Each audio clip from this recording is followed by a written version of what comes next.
Hello everyone, in today's video I will be narrating stories that I found off of Reddit. If you enjoyed this video, make sure you subscribe to my channel, like this video, and comment something down below. But without further ado, let's get straight into these stories. Gin, smokable stimulants, and sleep deprivation, the perfect ingredients in a recipe for disaster, especially when the pot they're brewing in is a mentally ill squatter that likes to wave around big sticks when he's mad. The man described as Darrell, my dad's old high school buddy, the 40-something-year-old antagonist of one of my life's more traumatic events, which took place back in 2015. It was a warm, fragrant springtime afternoon, and I was an 18-year-old kid coming home from a day of class at the local community college, coming home to my dad's anarchist trap house that my friend and I decided to move into as roommates a year before. It was a small, one-story downtown house in an upscale neighborhood, and it had 5 to 7 vagabond guests or couch surfers at any given time. That's up to 10 people under one roof, or 2 if you count the shed. Conflict was inevitable. I entered in through the side gate, from the well-manicured, street-facing front into the neglected, junk-filled back. There he was, sitting at his crooked, worn-out metal table placed right in my path to the bent-up screen door. Darrell was dressed in his finest filthy, brown jacket as he carved his latest piece of stick art. He looked up at me with glazed eyes and an absent expression. This struck me as odd, since, although he was weird, he wasn't usually this weird. When I looked closer at his table, I saw why. Along with his usual random pieces of metal and rocks he used for his wands, there was a blackened glass tube, a lighter, and a 4/5 empty gallon jug of rock gut gin. The gin I had watched him bring home with him the night before. The night before, he had been partying, having fun, and acting fairly normal, but the presence of the charred, straight-shot glass pipe on the table explained how he had stayed awake this whole time. I gave Darrell a modest greeting, to which he responded with an awkward head movement and unfriendly grunt as he continued to aggressively carve a stick. This body language gave me a dark vibe, full of animosity. What I experienced while walking it was unusual, but nothing too crazy to me. I had seen worse in that house, and had such a chip on my shoulder, I was almost itching for some kind of altercation to take my anger out on a daily basis. If this was my opportunity to protect my territory, I would do it with pleasure. I was a massive stoner and a bit of an alcoholic at the time, and upon arriving home, I usually would have stopped by my friend's room to say hi and smoke a bowl or two, but he was at his mom's house that night, which meant that, unfortunately, he was not able to witness the events that would be taking place over the following couple of hours. Although I had substance issues, I was still an honor roll student, so instead of smoking a bowl, I just went straight back to my room to get some economics homework done. I had worked for about 45 minutes before focusing became impossible due to loud noises and yelling coming from the kitchen, which was just beyond the hallway entrance, mere feet from my bedroom door. This was simply not something I would tolerate, so I grabbed my 2009 digital camera, I didn't have a smartphone, and made my way to the heart of the commotion. Holding my camera, I entered the kitchen to find my dad and his 2 tough biker friends huddled together near the sink. Darrell had, more or less, cornered the dent. His arms were outstretched, making his jacket appear like brown wings as he held up his largest stick in one hand, like Rafiki's staff in The Lion King. When I had walked in, I said nothing to alert him to my presence.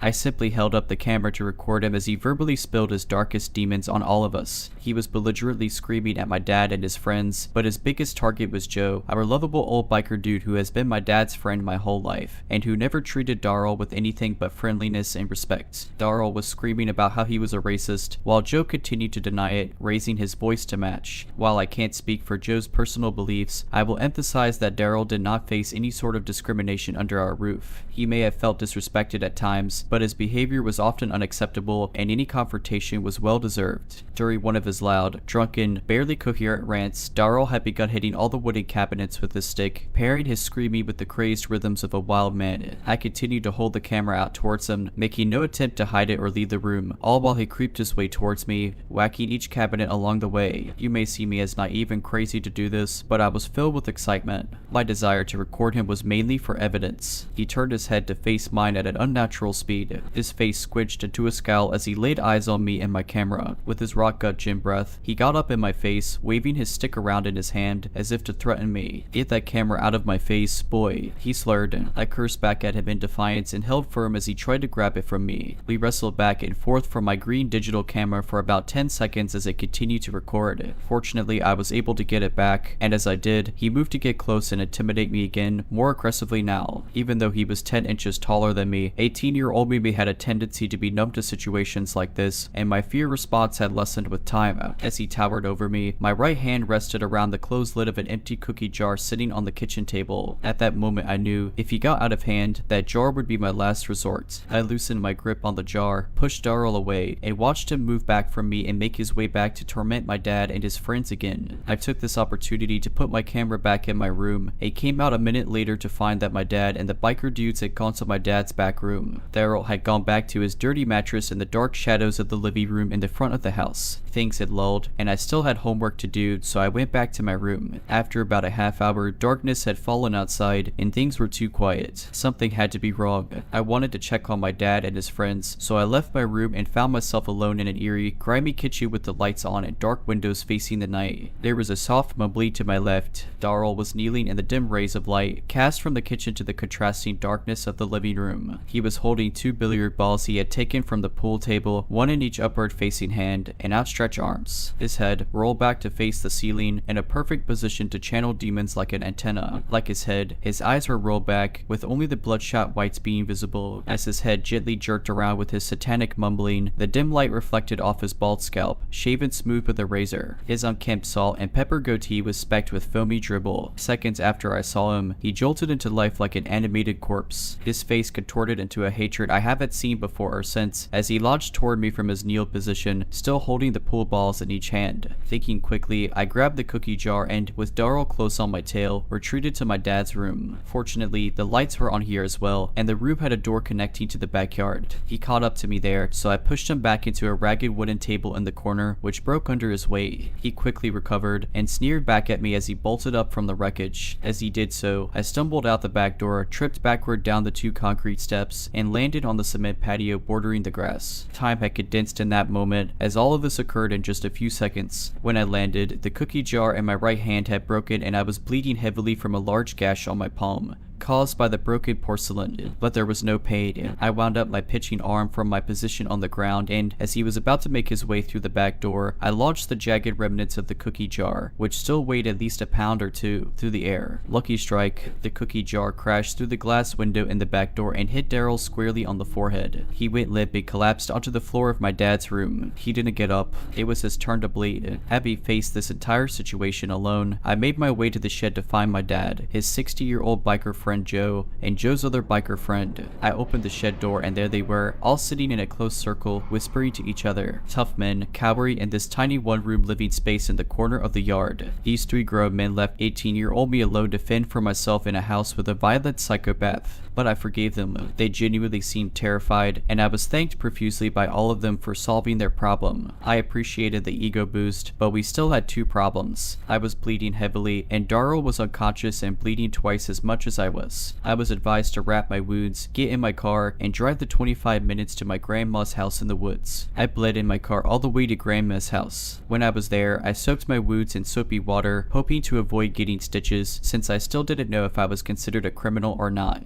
and wanted to lie low. About 20 minutes into soaking, I got a call from a number I didn't recognize. I had a feeling it was related to the event that had just taken place, and I was correct. It was a deputy from the sheriff's department. At the scene of the crime, I was quaking, but explained to her exactly what happened in complete honesty. Her response filled me with lightness like a helium balloon. It was self-defense, she had said, and Darryl was obviously blacked out and having a psychotic episode. According to the police, Darryl was found lying in a pool of blood on the front porch. A neighbor had called the police, and when they arrived, Darryl had woken up and begun to attack them, screaming about racism. Apparently, he believed the police were racist and there to harass him. He believed he was becoming a victim of racist police brutality and decided to attack the police before they attacked him. He attacked a female police officer too. Not cool. After learning that, I got back in the car to drive myself to the emergency room and continued to make a bloody mess of it for the whole 25-minute drive there. That night, I stayed over at my grandma's house. When I went back to my dad's house the next day, I learned a few details from my dad about what happened after I left. Darryl had bled so much that my dad and his friends were unable to absorb it faster than it was coming out, even after using all the towels in the house. It was at that point that they dragged him onto the front porch. They wanted to be done with him and let society deal with it. Darryl got treated at the hospital himself that night and spent the next 2 weeks in jail for disorderly conduct. I'm happy to say that he never came back to our house and I never saw him again. In a sense, my dad and his friends were right. I did tell the problem. The guy was a squatter and a menace, and now he was gone. This part, he was so messed up on drugs, he could hardly remember what happened. He thought it was Joe the biker who hit him. He has no memory of fighting with me. Now, 7 years later, this event still stands out to me in the story of my life. I learned a lot from spending a year living in an anarchist trap house, but the biggest thing I learned is to stand up for yourself and your territory, even when it makes people not like you, and to always watch out for tweakers when they drink cheap gin.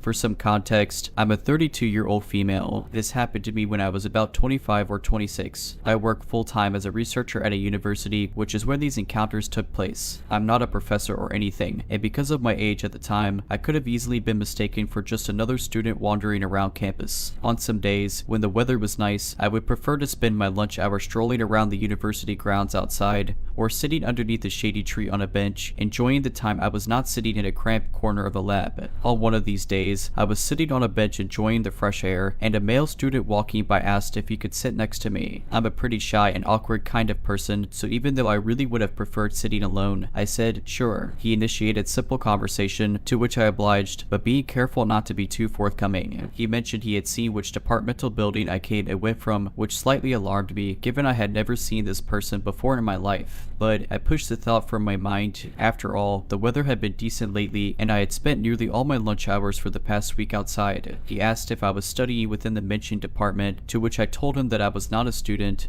but rather I worked there. He told me he was an engineering student, and then followed up with asking me out to coffee sometime. I apologized, and told him that I had a boyfriend and would have to decline. We parted ways after that, and I assumed I probably wouldn't see him around again. About a week or two went by, and I was spending another lunch hour outside on campus, sitting on a different bench somewhere. Seemingly out of nowhere, the same man from before asked if he could sit next to me again. Admittedly, I don't remember what he started talking to me about at first. My mind was reeling, and I was rather uncomfortable having to potentially turn this guy down a second time. Sure enough, he asked me again if we could go out for coffee sometime. I apologized, and reminded him that I had a boyfriend and would not be meeting him for coffee. And again, he left after that. I was feeling rather anxious now, but it still hadn't reached a level where I felt I had to be too concerned. A few days later, I had finished work and was leaving the building to walk to where I had parked my car. The university charges a fortune for parking passes, even if you're employed by them, so I had always opted for free street parking about a 10-minute walk away from campus. My walking route would take me down several quiet residential streets with minimal car traffic. Even pedestrian traffic was pretty sparse on the busiest of days. It wasn't until I was about halfway to my car, down one of these quiet back streets, that I noticed someone walking directly across the street from me,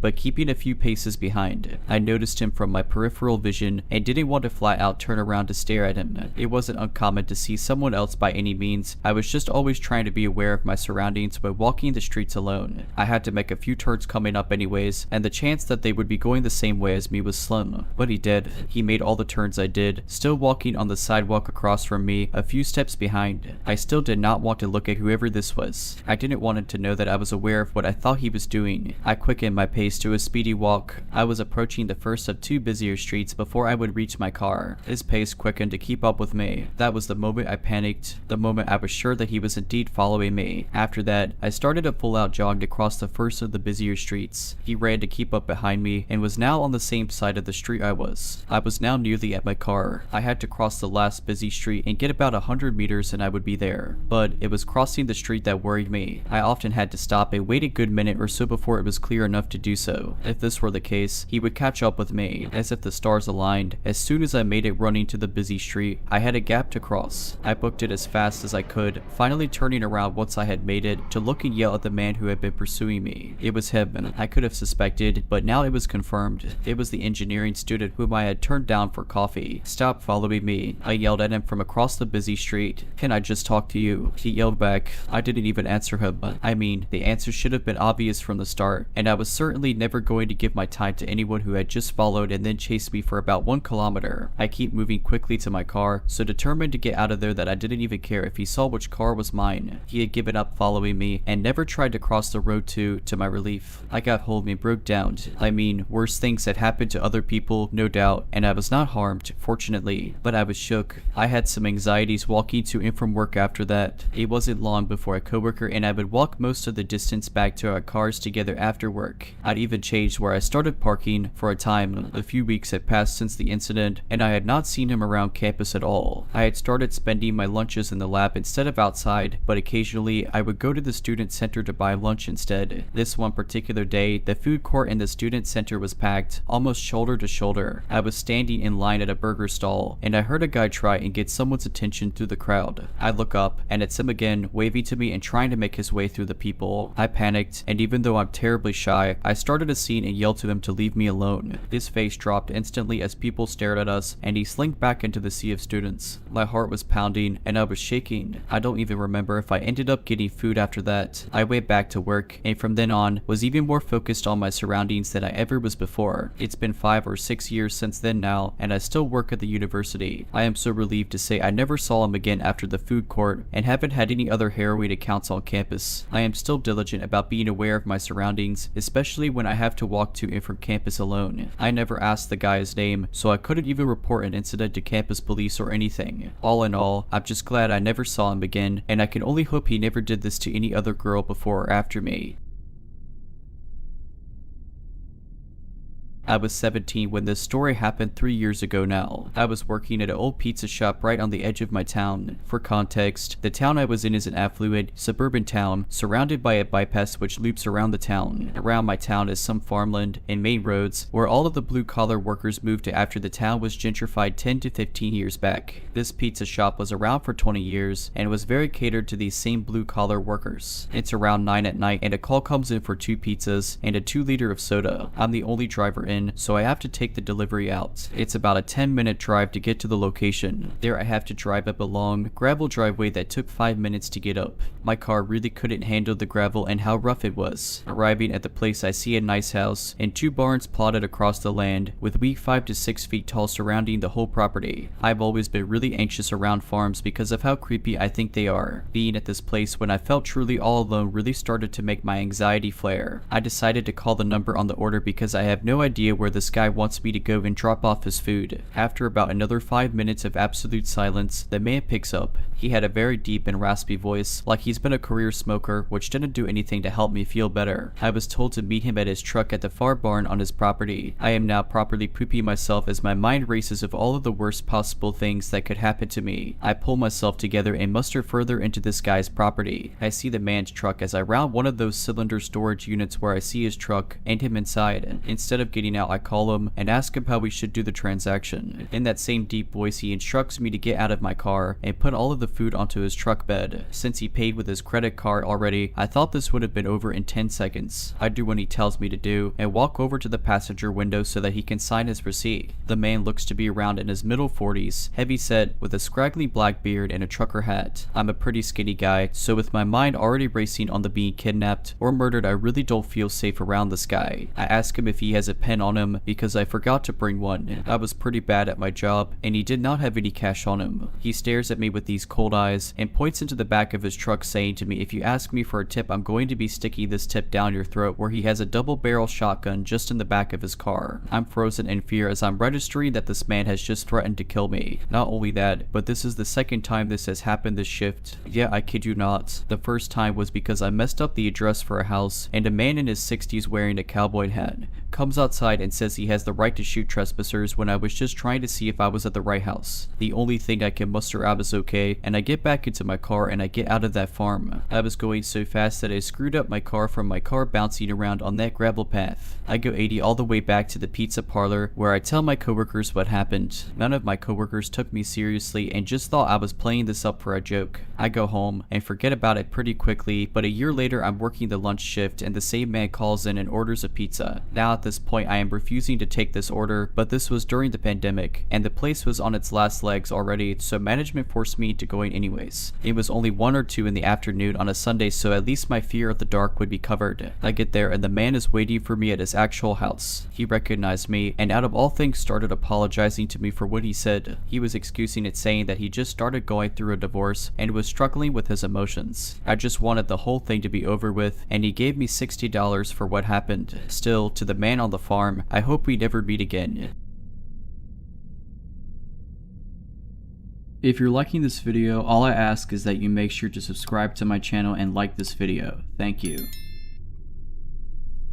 So I'm of the mindset that everyone should know a little bit about cars. I've always been mechanically inclined and I think that may have saved me. I was using dating apps a few years ago, met this guy, he seemed super nice. We talked for a few weeks before I was willing to meet with him. His dad owned a local gun store where I would go get my target stuff. I used to be in a women's league for competition shooting, so I had seen this guy around and had a decent impression of him, but wanted to be safe. He invited me to a concert at a local town site. It was a concert I really wanted to go to, and I figured it would be safe since it was at a well-known place with a lot of security. I let him pick me up because he had talked about mechanics and cars and he wanted to show me his Mustang. He bragged about how well he kept it running and how he babied it. I was into time trial racing at the time, so I was interested to see what he had done. He picks me up and we start heading to the event. Right before the exit, he says his car is acting funny. I was watching the dash, and if you've been in racing, you know our cars and trucks usually have extra accessories. Whether it's aftermarket racks and gauges or switches, there's usually something aftermarket inside the car. There was nothing extra. The car felt like it was shifting correctly. There was no shudder or noise, nothing to indicate any problems. I was like, that's weird, and all I said was we should try and limp it to the concert venue. It's less than a mile away, and it's better than being stuck on Interstate 15. He agrees and drives us very carefully the last mile. We get to the concert, and things were okay. He kept watching me and buying me drinks. I refused to drink, so every time he gave me what I would make up an excuse and go to the bathroom and flush it. He kept making comments about how well I was handling my alcohol. I was super uncomfortable. The concert ends and it's time to leave. For context, this concert happened at the local reservation town site, and at the time the res did not have great cell service, so I couldn't get a hold of anyone to come get me. I decided to bite the bullet, and I talked him into taking the old highway instead of the 15. It sounds silly, but when you take the old highway, even though it's slower, people are more willing to stop and help you than they are on the freeway. I figured if he was having car troubles it would be safer, and we wouldn't have people flying by us at 80 miles per hour. We make it halfway between the town site and our town, and he says the car is acting funny again and pulls over. I'm stone cold sober and didn't notice anything wrong, so when I get out of the car to check it out with him, he starts making comments about how I'm drunk and I should wait in the car, and that it's safer because you can't trust drunk Indians, especially with a little girl like you. This dude had no idea that I'm actually native and I just had an albinism. The hair on the back of my neck are standing up, so I checked my phone. I just barely have service and start texting my dad. As I'm walking away from the engine compartment, I noticed he was watching me, so I started acting like I was trying to get cell service to get help.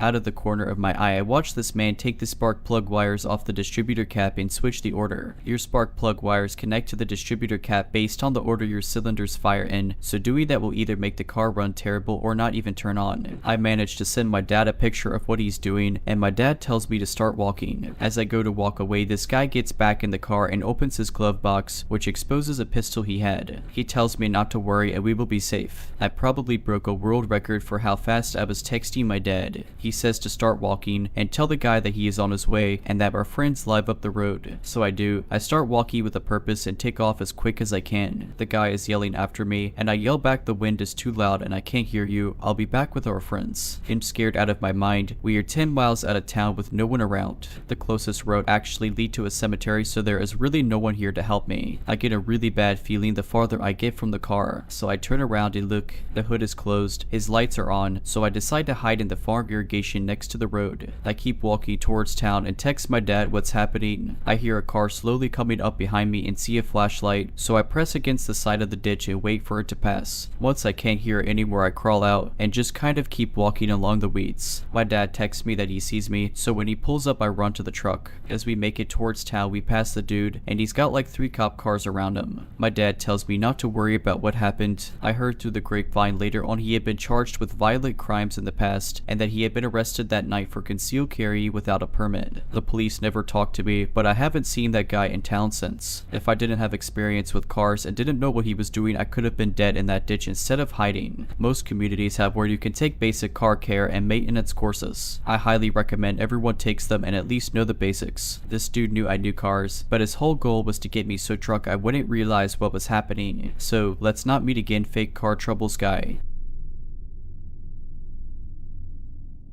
I got a new job, and at my job, there was this guy who used to watch me whenever he was around. We didn't work together, but we worked in the same department. We did sometimes work together, but it was rarely. All the weird stuff started a few months after I started a new job and moved within walking distance to my new job. One October night, I was walking home when a tall man wearing a hoodie came suddenly out of some bushes as I was walking by. I found this bizarre, so before I entered my apartment, I looked back and saw him standing by some trees watching me. When he realized I saw him, he jumped behind the trees to hide. I told my boyfriend and he thought it was drug dealer. Anyway, I started walking through a different trail when a month later I saw the same man. This time he was crouching by the trailer of some parking lot. He got up and started walking away from me but kept watching me. After a week, he showed up again, but this time I was halfway to my home and he came out of hiding behind the trailer and started walking towards me. I beelined from my apartment's door and ran inside. This time he knew that I lived in which apartment, as the previous times I would walk around the front door so that he wouldn't know which apartment I was in. He seemed like he was trying to figure out where I lived, as he could have attacked me multiple times. It doesn't end there. I got laid off and got a new job. After 3 weeks of working there, I was getting on the bus when this guy who looked similar to the guy in the parking lot was watching me get on. I quickly hurried to the back of the bus. When we got to my stop, he pulled the string and got off. I got off as well, but then decided to wait for this guy to keep walking, but unfortunately he slowed down his pace, seemingly waiting for me to pass him. I ended up walking behind him until we got to some lights and he wouldn't move. I decided to walk fast and hide from him in case he was looking for my new job's location. During the time I worked there, I saw my ex-coworker on the train when I was heading back from my interview.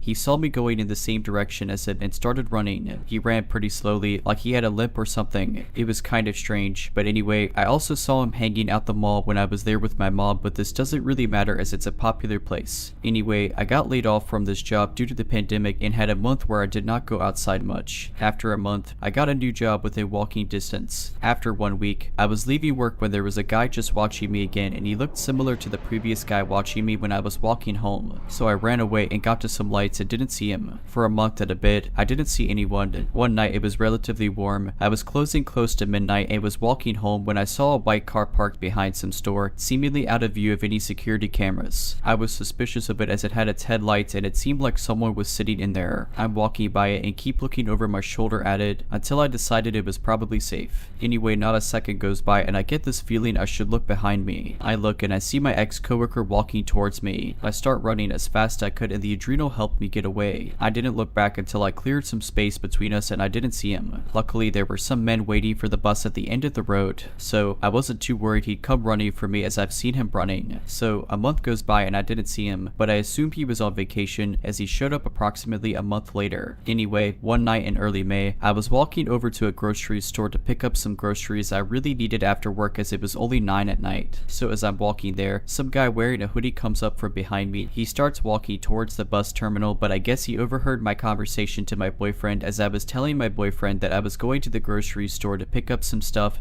and walking home. So I get to the grocery store and get my stuff. When I'm about to start walking home, I see some old looking guy dressed like a teenager standing outside of the grocery store. He was wearing the same clothes as the guy I saw earlier and he was watching me and trying to get close to me. I start telling my boyfriend to get me Uber instead and I walk over to some bags of fertilizer to hide from this guy, but he goes and starts looking for me. I stare at him, letting him know that I know he is up to something messed up. He stares back with these soulless eyes and luckily then my Uber showed up and I hopped in. I'm not sure if this guy has anything to do with my ex-coworker or if he was a random psycho, but I do know that it helped me look out and it ended up saving me as I made my boyfriend meet me after work. After that, I was extremely paranoid and always on the lookout for creeps and I made my boyfriend meet me after work if it was dark out. A few days later, after no bizarre events, my boyfriend comes and meets me when I see some car with its headlights on parked in front of a store we had to pass. We start walking by it when it slowly starts driving away, seemingly watching us walking away. We get to some lights and I see the same car now in another plaza driving slowly and watching us. Freaked out, I tell my boyfriend and he gets scared. I assumed it was my ex-coworker as the car this time looked like his mom's car. I saw his mom come to pick him up at work once and she was driving a car that looked like this one. The next night, we also saw some man with a black van with the passenger door wide open hovering around it. When we passed him, he started to follow us, so we started to run a bit until we got farther away. 10 minutes later, I saw some guy wearing a hoodie hiding behind some building with his back against the wall. I don't know if the last two incidents are related, but it sure terrified me and my boyfriend. Mind you, I used to walk home by myself for a month without incidents, so I'm assuming once it was warm out, whoever had been watching me was planning something terrifying. After this, I changed my hours at work even though my managers gave me a hard time despite all the insane stuff I was seeing at night. I got my managers to give me rides home anytime I had to close or I would get Ubers, but I never walked again at midnight or after 10 at night even with my boyfriend. Anyway, I ended up seeing my ex-coworker's car multiple times in May when my managers drove me home. Eventually, I stopped seeing his car as he realized I would never be out again at midnight. Anyway, I started getting morning shifts at work and I finally don't close anymore at work. However, I don't know if I'm done being stalked or not. Last month, the sun was starting to set at around 9 at night. I was walking by myself to the grocery store when I saw my ex-coworker drive past me. I ignored it as I've seen him in this area and it's probably unrelated. Anyway, 30 minutes later as I'm walking back with my boyfriend had gone to a store so my ex-coworker might have thought I was alone. I see the guy who was watching me in the parking lot in the same parking lot. He's back and lurking around. He sees my boyfriend and me and starts walking away but keeping an eye on us until we get into our apartment. Unfortunately, due to having in-person classes at my university, I'm back to working until 10 at night. But I have my boyfriend meet anytime I do. I'm worried it's all going to start back up again. I'm genuinely scared to be honest as this has been going on for almost a year. If you're liking this video, all I ask is that you make sure to subscribe to my channel and like this video. Thank you.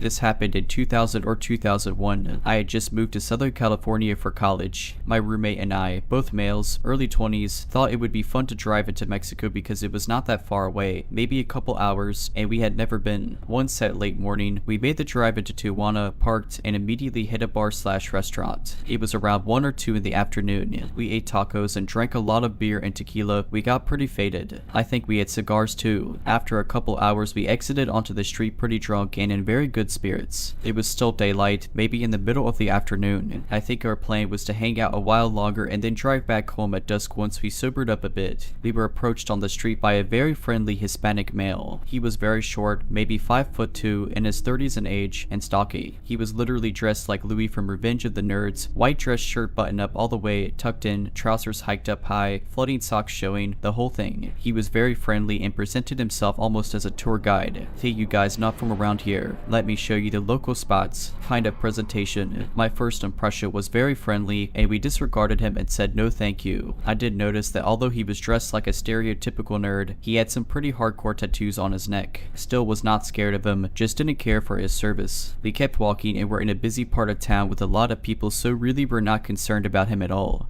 But he kept on us just following us around trying to make chit chat about what bars or clubs were the best. It just seemed like he was a promoter or something. We were kind of aimlessly walking and he began to recommend different strip joints which we also disregarded. Slowly it seemed we were walking more into the outskirts of town unknowingly. I don't know how this happened, but he was always right there following us. I don't recall how, but he was finally able to get us interested in a strip joint. He pointed it out and said it was the best or something. Maybe just because he was relentless we agreed to walk over and go in. Oddly, we couldn't get in as my roommate didn't have his identification on him where we had just been drinking without issue. We ultimately walked away from this place and the follower began to ask if we had any interest in drugs and he rattled off the name of a few. This was the first time he had mentioned drugs. Like an idiot, I said I was interested in a drug he mentioned. He said follow me and then led us towards a nearby bar which was now really on the outskirts of town. On the walk over, my roommate quietly asked me what was I doing buying drugs from this guy, but we continued. I told him it was fine. We walked into this bad 2-story bar and he told my roommate to wait at the bar. He and I walked into the bathroom, but I recall going into a bathroom stall with him and him asking how much drugs I wanted. I said $20 worth, which was all the money I had on me. I gave him the 20 and the bathroom door opened shortly thereafter. Some other random guy came in and gave the tour guide a small bag of drugs, which he then gave to me. I looked at it quickly and it seemed legit. I put it in my pocket. Well, I guess it's time to get out of here, right? Well, this guy is kind of in my way, so I make a move to pass him and say thank you. He said something like hold on a second, what about the 20 you owe me? I said I already gave it to you, and he reached into his pocket, I remember this clear as day, and pulled out a pathetic crumpled $1 bill and said no, you just gave me a $1 bill. I got really scared. I told him I didn't have any more money, which was true. The bathroom door opened and my roommate walked in and began to use the urinal on the other side from us. I felt relief he was nearby. The tour guide was telling me something about does your friend have money? I told him I didn't know. The tour guide suggested that we go to the ATM. I agreed and told my roommate to follow us. We were now back on the street in daylight, following him to an ATM. My roommate didn't understand what was going on. I was whispering to him to give me $20, but he was saying he didn't have it. He may have suspected something weird was going down. We were getting back into a part of town with more people on the streets, which was comforting. I kept asking my roommate to just give me $20 so I can get this guy off our back. He finally gave me the 20 just as we were nearing an ATM. I turned confidently to the tour guide, partly because there were more people around now, and gave him the 20 with a remark like, "Here is the 20, now screw off." He immediately grabbed the 20 and shoved it into his pocket. He demanded more money. We began walking away from him in another direction, but towards a populated shopping area. He stuck right behind us and was saying scary things I can't remember. He seized my right wrist where I had a watch on that cost about $150. I wrenched my arm away from him and we kept walking away at a brisk pace, now with a lot of people around. I quickly took the watch off and put in my cargo shorts pocket. We passed by a market and 2 Hispanic males exited in front of us and we passed them. The tour guide yelled to them and spoke to them briefly, and then all 3 were suddenly running at us. They pinned me to the wall off the sidewalk, and the tour guide approached and put a ballpoint pen to my neck. It hurt. One of them began looking for the watch and I stopped him and simply retrieved it and gave it him. Once this happened, they fought for it and my roommate, and I ran away. I looked back over my shoulder and they were literally fighting each other for this watch, a metal Swatch watch. We got to our car, tossed the drugs, and drove back across the border safely.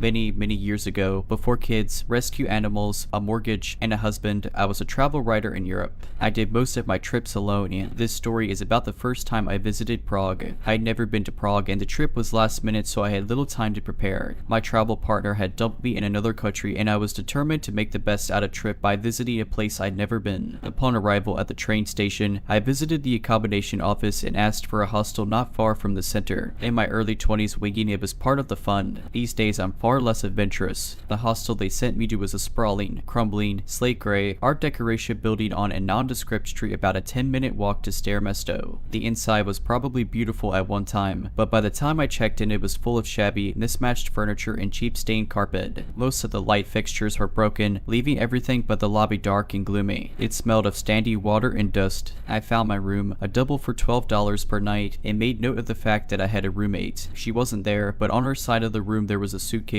dressed neatly folded across the back of a plastic chair, a scattering of makeup containers on the beat-up desk, and a stack of German fashion magazines on the bed. As I had no plans or goals on this impromptu trip, so I spent the afternoon exploring Old Town Square, the Jewish Quarter, and Wenceslas Square. I purchased some Czech crystal from my mom and painted eggs from a street vendor for myself. I also made reservations for a sunset dinner cruise at 1 in the afternoon. At around 6 in the afternoon, I returned to my room to shower, change clothes, and unload my purchases. When I left my room about an hour later, there was no indication that my roommate had returned at any point during the day. After the cruise, I stopped at a tiny bar on Tinska and had a glass of wine. I'd heard horror stories about the dangers of Prague, but I felt no more trepidation than I did in any other large city. Sure, the cobblestone streets, fog rolling off the Vltava, backlit Gothic architecture, and winding alleys made me think of Jack the Ripper and Dracula, but in a good way. It was nearly midnight when I returned to my hostel, so I was surprised to find that my roommate still hadn't returned. That wasn't uncommon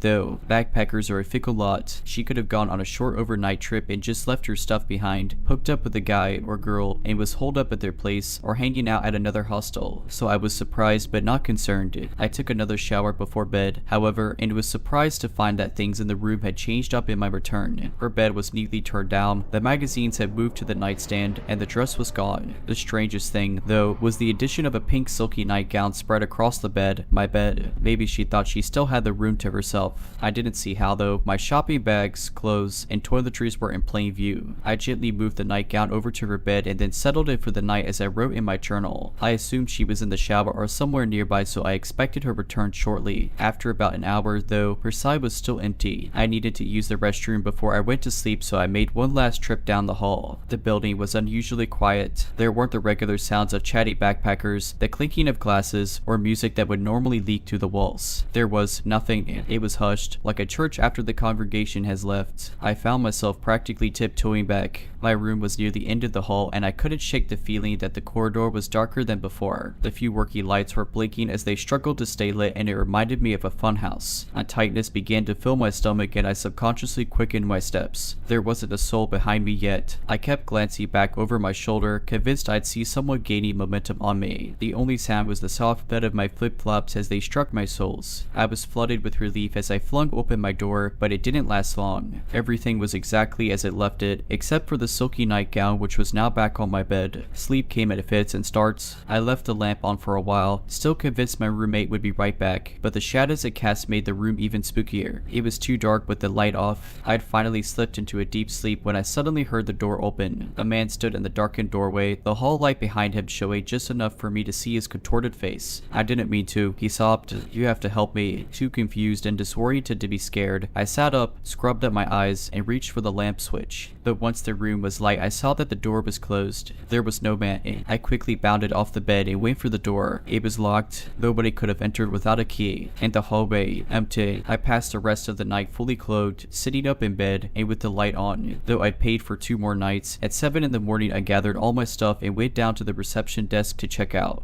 By the way, I said to the 20-something-year-old receptionist, my roommate never returned. I'm a little concerned. She picked up the room key, looked at it hard, frowned, and then glanced at her computer. "What room were you in again?" When I repeated it to her, she looked back at her screen. "Ma'am, that room's been empty for 3 weeks and it's been cleaned since then. We only have 6 people in the whole building. The hostel has since been renovated and is now a luxury hotel." I realized that we didn't physically meet, but I thought it relevant since I seemed to have met someone. Someone entered and left my room.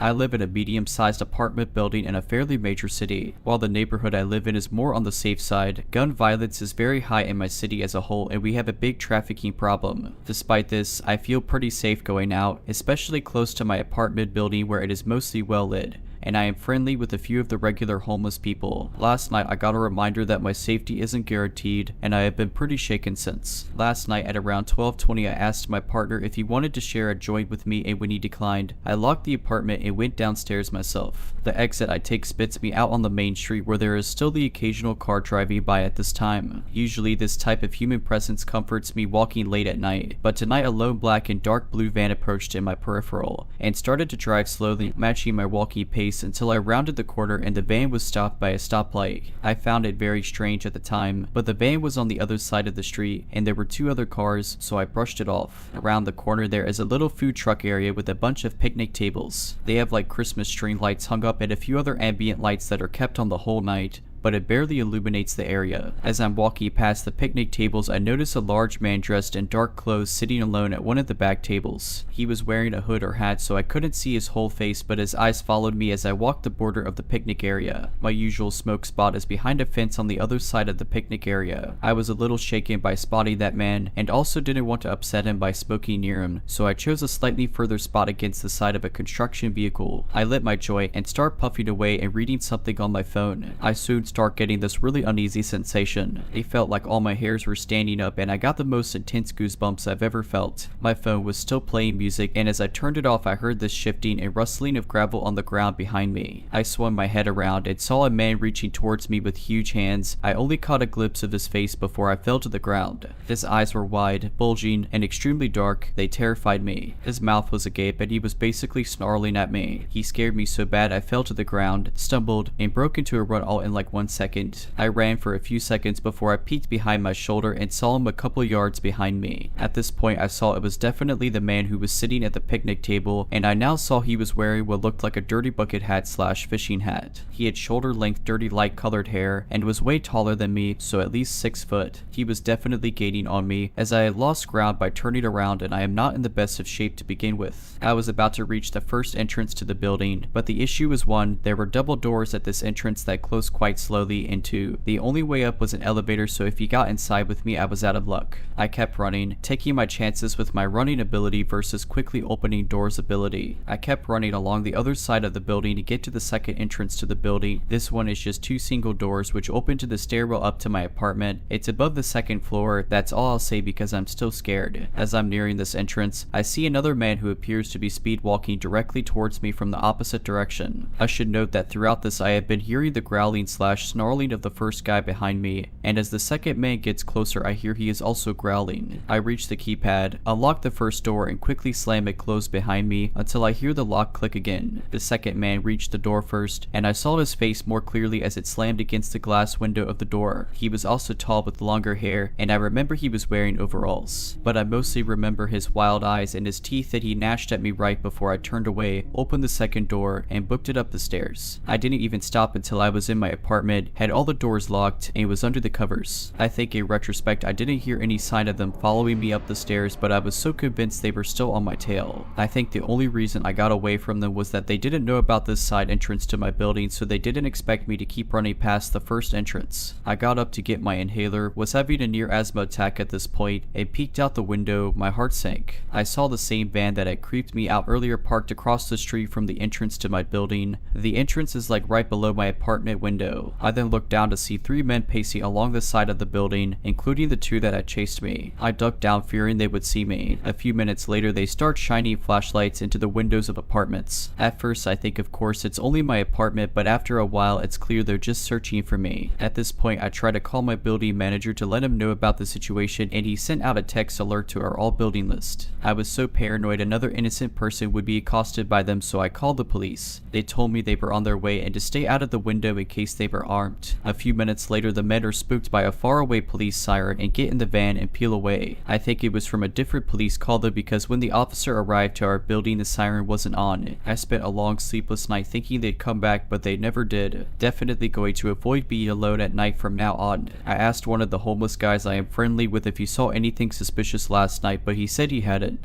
They couldn't have been residents because they didn't leave after management sent that alert to us. The part that sticks with me the most is the growling and intense look in both their eyes. I don't know if they were on drugs or what. They never said any words to me or each other. Haven't heard any updates from the cops, but it's only been a few hours and they didn't seem that interested in my statement as the van had disappeared when they left. To the 2 men who growled at me and chased me into my apartment, let's not meet again. If you're liking this video, all I ask is that you make sure to subscribe to my channel and like this video. Thank you.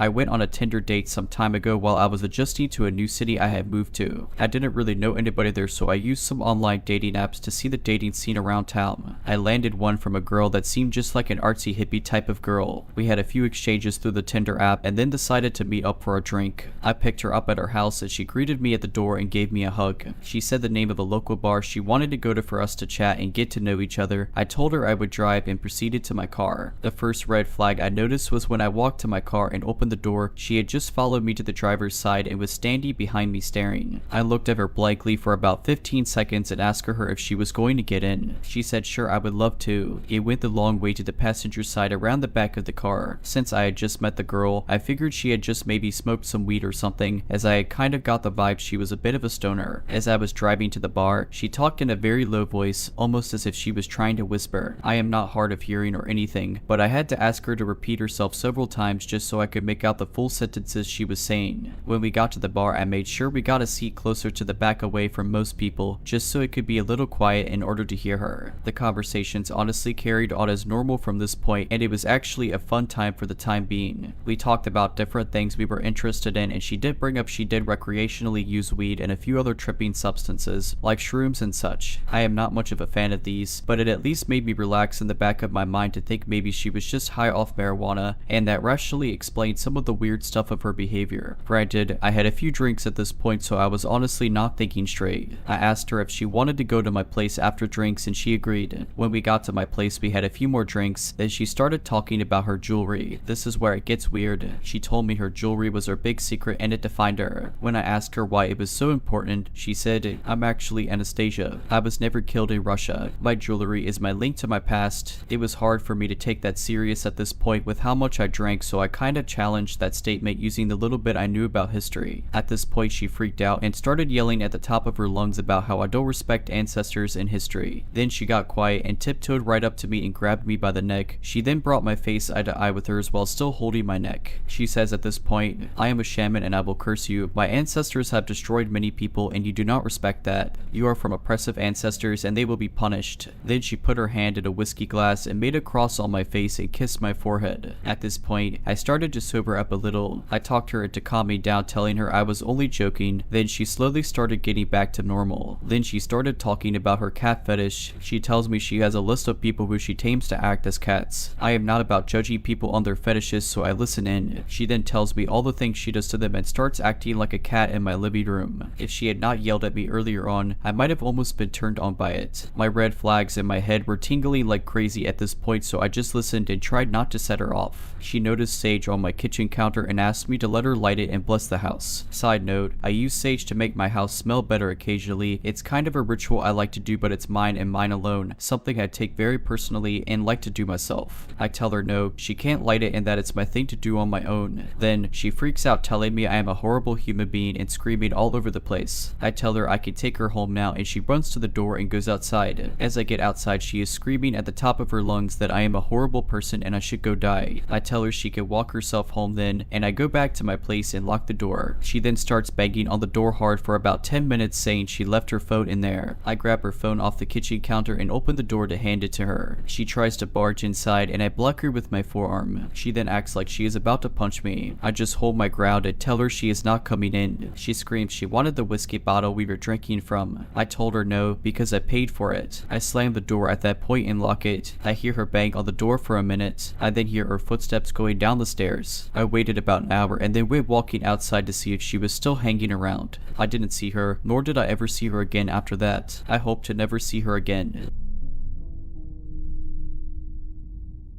In 2019, I bought my sister and I tickets to see 21 Pilots in Oklahoma City. At the time, I was a 20-year-old petite woman. I am a super fan of their music, so made my sister pack and be ready to line up at the venue around 2 to 3 in the morning to get decent spots in the pit. We got there and were greeted by other fans and had a pretty good time. I was able to park my car in a lot pretty close to the venue and got away with it until about 5 to 6 in the morning when police/venue management, I can't remember which, told us that anyone parked on that lot would be towed if not moved in the next hour. At that time, the venue management had made an actual line clear up to the door. My sister didn't have her license at the time and we were able to become acquainted with some of the people in line, so I felt comfortable for her to stay in line while I found somewhere new to park. Fast forward to me finding a Sonic that was close by and I figured I could get away with free parking. I started the close to a mile walk back to the venue. I then found an alleyway that looked to be one of those nightlife streets that are connected to bars. Since it was broad daylight and I knew I would save time going this route, I wasn't apprehensive about taking the alleyway back. About halfway through the alleyway, I saw a thin man no later than his 40s sitting at one of the bar's back patios. When he saw me, he made a joke about a pillow I was carrying. My sister had texted me and asked me to bring one back so she could take a nap before the concert. He then asked me where I was headed, in which I stupidly told him the concert downtown. He asked me if I wanted drugs, in which I replied no, and then asked if he could come with, which I lied and told him it was sold out. This entire exchange I kept walking while he was talking to hopefully shake him off or show no interest in the conversation. When I had reached the end of the alley, I had a bad feeling that I was being followed, so when I turned the corner I quickly jogged to hopefully gain some distance between us if that was the case. Unfortunately, I was correct. I remember hearing fast footsteps follow me behind me and then abruptly stopping when I turned to look behind me. It was almost like a movie where he would rush behind something when I turned, thinking I didn't see him. At this point I panicked and started trying to spot the closest store to me. It was around 5:30 to 6 in the morning at this point, so anything I did pass was closed, plus I was in a suburban area with more apartment buildings than stores. I turned another corner and saw a man was coming out of his home. I hurried up to the man and remember asking him if he could help me because I was scared and felt unsafe because there was someone following me. At this point the scrawny man from the alley had gained on me and was a few feet away from us. The man following me then began telling the guy I was asking for help that I was a liar and don't listen to her man. The guy coming out of his home then looked at me and then the creep and told me, "Sorry, I can't help you," and proceeded to close this door in my face. I have never to this day felt so utterly helpless in my life. I turned to the creepy guy and pled with him to please leave me alone. He kept telling me that I wasn't going anywhere and I wasn't going to no concert and a bunch of other threatening comments. By some luck, I was able to spot a a group of people and 21 pilots marched across the street and sprinted across and started walking next to them. I quickly told them what was happening and if I could walk with them to the venue, and they told me yes. I think the creepy man lost interest in me and I saw us walking slowly back in the opposite direction. I was able to make it back to the venue fine but immediately broke down upon seeing my sister. I thanked my new acquaintances and called the cops. I was told he does that a lot and he's not harmless. I was told by the venue's bodyguards that they would walk me to my car after the concert, but upon returning to the same spot for them to do so, they weren't there. To say I was pretty disappointed on how it was handled is an understatement. It still freaks me out to this day how easily I could have been taken, or if I'd even be here to tell anyone this story.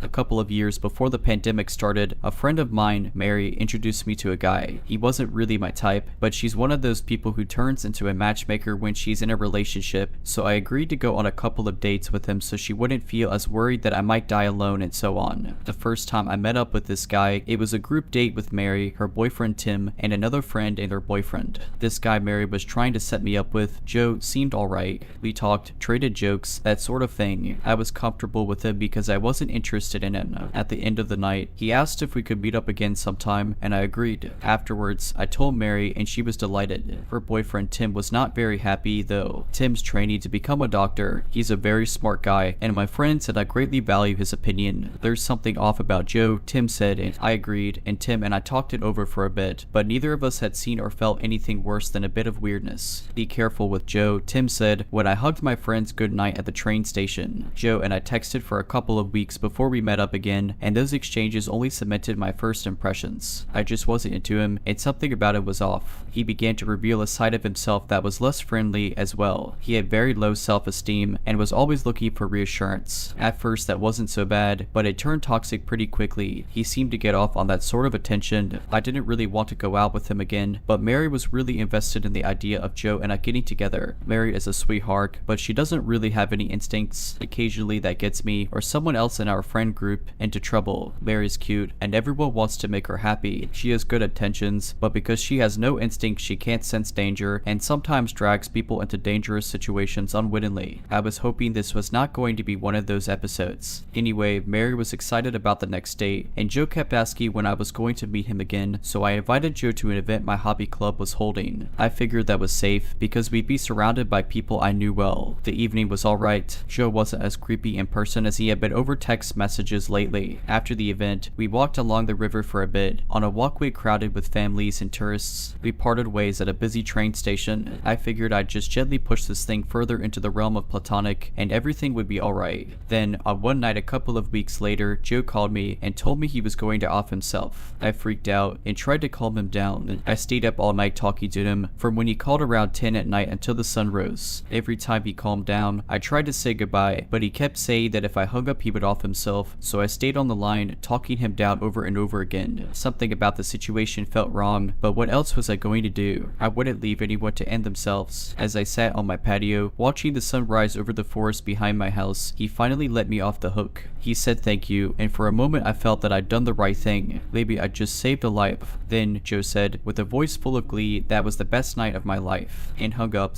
I was stunned, but had this psycho really kept me up all night, knowing full well the next day was going to be busy for me, just to get off on the attention. I decided there was no way I was ever going to see this guy again. I told Mary what had happened, and she was very apologetic. She agreed that Joe was a complete psycho, said she was sorry she had set me up with him, and told me to call the cops if he came to my house. I didn't think he would. Joe didn't have my address, and neither did the person Mary had met him through. I don't give out my address to anyone but trustworthy family members because I don't want my abusive ex-step-parent to find me. That precaution probably saved me from a much worse experience. As it was, when I broke it off with Joe, he took it pretty badly. He threatened to end himself again, so I messaged Mary and she contacted her and Joe's mutual friend, who kept an eye on Joe for a few days. Not long after that, I started getting creepy phone calls after midnight. They were often at 2 or 3 in the morning. The caller never said anything, just breathed heavily down the line. It was so unnerving. I blocked the number every time, and Joe must have gone through 4 or 5 numbers before he switched his phone to a private number to get around caller identification. I couldn't block him anymore. I didn't know what to do. For more than a year and a half after Joe got a private number, I was forced to answer every one of his calls. A whole branch of my family had private numbers because one of them was scammed a while back. Luckily, the police caught the scammer and they didn't end up losing any money, but unfortunately for me, that meant that if I received a call from a private number at night, I had to pick it up, just in case something had happened to a member of my family. On one particular night, my phone went off at 3 in the morning. It was a private number. I knew it was probably Joe. I was staring at my phone, trying to work out what to do. I never let the calls go to voicemail, because apart from the whole family issue, even if he didn't know where I lived, he certainly knew where Mary and Tim's house was. I was afraid that if I didn't play along, he might go after my friends. The phone was still ringing, and I reached out to swipe up and answer the call, then paused. I had an idea. Back when I was in high school, my dad would sometimes call early in the morning. If no one else was in the house, I'd be woken up, stumble over to the phone half awake, and answer it with a slightly croaky voice. I have a low voice for a woman, so every time I answered the phone like that, my dad would mistake me for my brother, John. I realized that I could use that. I cleared my throat, dropped my voice as low as I could, then said hello. I was delighted with the result. I sounded exactly like John. It was uncanny. It made me a little sad, really. John died about a year before I met Joe. It was a bit of a jolt, hearing something so close to his voice again after almost 3 years. I quickly grabbed my phone before it could ring out, tapped the answer button, then said that deep hello again. This time there was no creepy heavy breathing, only silence. I said another deep hello. After a moment's pause, Joe hung up on me. I was overjoyed. Every other time, I'd had to hang up on him. No matter what I said before, he had always wanted as much of my time as he could get. I let myself feel a flicker of hope. Maybe I was free. It's been over a year now, and it looks like I am free of Joe. I haven't gotten any creepy calls since I pulled out my John impersonation, and I can only guess that Joe thinks I've changed my number, or given it to someone else. Joe never met John, so when I said hello, he probably just heard a young man's voice. If John were still here, I know he'd approve. If I could tell him now, he'd be very happy to know a part of him could still protect me, even so many years after he was gone. I've heard from mutual friends that Joe has said some awful things about me. He's told some people he slept with me, which he didn't, of course. Who would sleep with someone that creepy? Worse than that, Joe and Mary's mutual friend has said that Joe told her he wants to kill me. Mary and I were horrified by that. The friend has since told him I've moved to another city, so that might be enough. She's very close to him, distantly related actually, so he believes what she tells him. When I'm done with my studies, I'm going to move across the country. Until then, I'm keeping my head down. My campus and Joe's are a 30-minute train ride apart. That's nowhere near far enough away, but it will have to do. There is one positive thing that has come out of this. Mary is now completely cured of any desire to play matchmaker. Oh, and Joe, let's never meet again. If you're liking this video, all I ask is that you make sure to subscribe to my channel and like this video. Thank you. The following events took place over the space of a year. It took me a while to link them all and realize what had happened, so I'm going to try and relate it as I experienced it. I'm 31 now, but this took place when I was roughly 18. For the majority of my career, I've been a support worker. This involves supporting adults with learning disabilities / health issues in their own homes and out in the community, basically with all and any aspects of their lives. The job involves long hours and often sleepovers or waking nights. In this case, the other 2 staff members went home at 8 at night or 10 at night depending on if the service users were overnighting at their parents', which was a regular occurrence, and the sleepover would stay with the remaining clients in case they had a health concern or needed support with something overnight. At the time, I was working in a service with 3 young men who were very active within their community. This meant I was also very active in their community, out and about all the time helping them to and from work during college / work / recreational. We got the bus a lot because they had concession passes. I live in the United Kingdom and can't drive, so I commuted to and from work on public transport. Keep a watch, the service we worked in was based across the road from a nursing home or possibly a respite center. To this day, I'm unsure what it actually is / was. This building had parking spaces outside it intended for that facility, but after certain hours, anyone could use them. At 10 every night I was on shift. Whether I was a sleepover or finishing for the day, a car would park across from us and shine its high beams right through our window. This would also light up the adjacent front door, so anyone interested could see who was leaving. Even though the clients were in bed by this time, there was still a lot to do for the remaining staff member, like ensuring the property was secured and the fire doors throughout the house were closed. Just general health and safety things. So a car across the road blinding our staff as they left was low down on the list of concerns. Personally, I assumed that it was also the facility staff going home. 10 at night is a normal finishing time in the care sector. This went on for a few months before one eagle-eyed colleague told me this only happened on days when I would come into work. We made a joke about how I had a fancy man picking me up, but I wrote it off. Charting my movements, not really an event, but whilst out and about with the people I supported, they would often say my name. That man is looking at you. My service users were young men who liked to joke and had limited mental capacity, so often their jokes did not seem like jokes but were intended as such. This started with one client specifically. I worked with him more than the others because I was his key worker, which meant I had additional duties relating to that client, which included arranging special outings/events. But before long they were all telling me there was a man who was staring at me/following me. They often said this in crowded public areas, and because they struggled to communicate they could never describe him fully, but one of them said it was always the same man, and they gave the odd vague detail which we pieced together into a wider description and will be relevant later. Again, the other staff found it odd this behavior was only directed at me. They never said this to anyone else, though they did say it in the presence of other staff if I was part of the group. The escalation. This event had such an impact that I still don't use public transport alone in the evening. I got a call from the mother of the person I was supporting that day. He had earlier gone for a visit to his parents and his brother was home from university, so they decided he would sleep over so he could spend the following day with his brother. It was 7:30 in the afternoon and dark because it was winter. I had worked over my contracted hours that month as we were short-staffed, so I called on our call manager who offered me an early finish. I did all the admin care quality commission work required us to do daily, cheerily said goodbye to everyone before leaving to catch the 8 at night bus. It had been laundry day, so I had been ironing and hadn't eaten the food I had brought with me. I called my partner at the time, and because I had to pass through the city center, I decided to grab us a chicken bucket and pick up the newest Dance of Dragons book,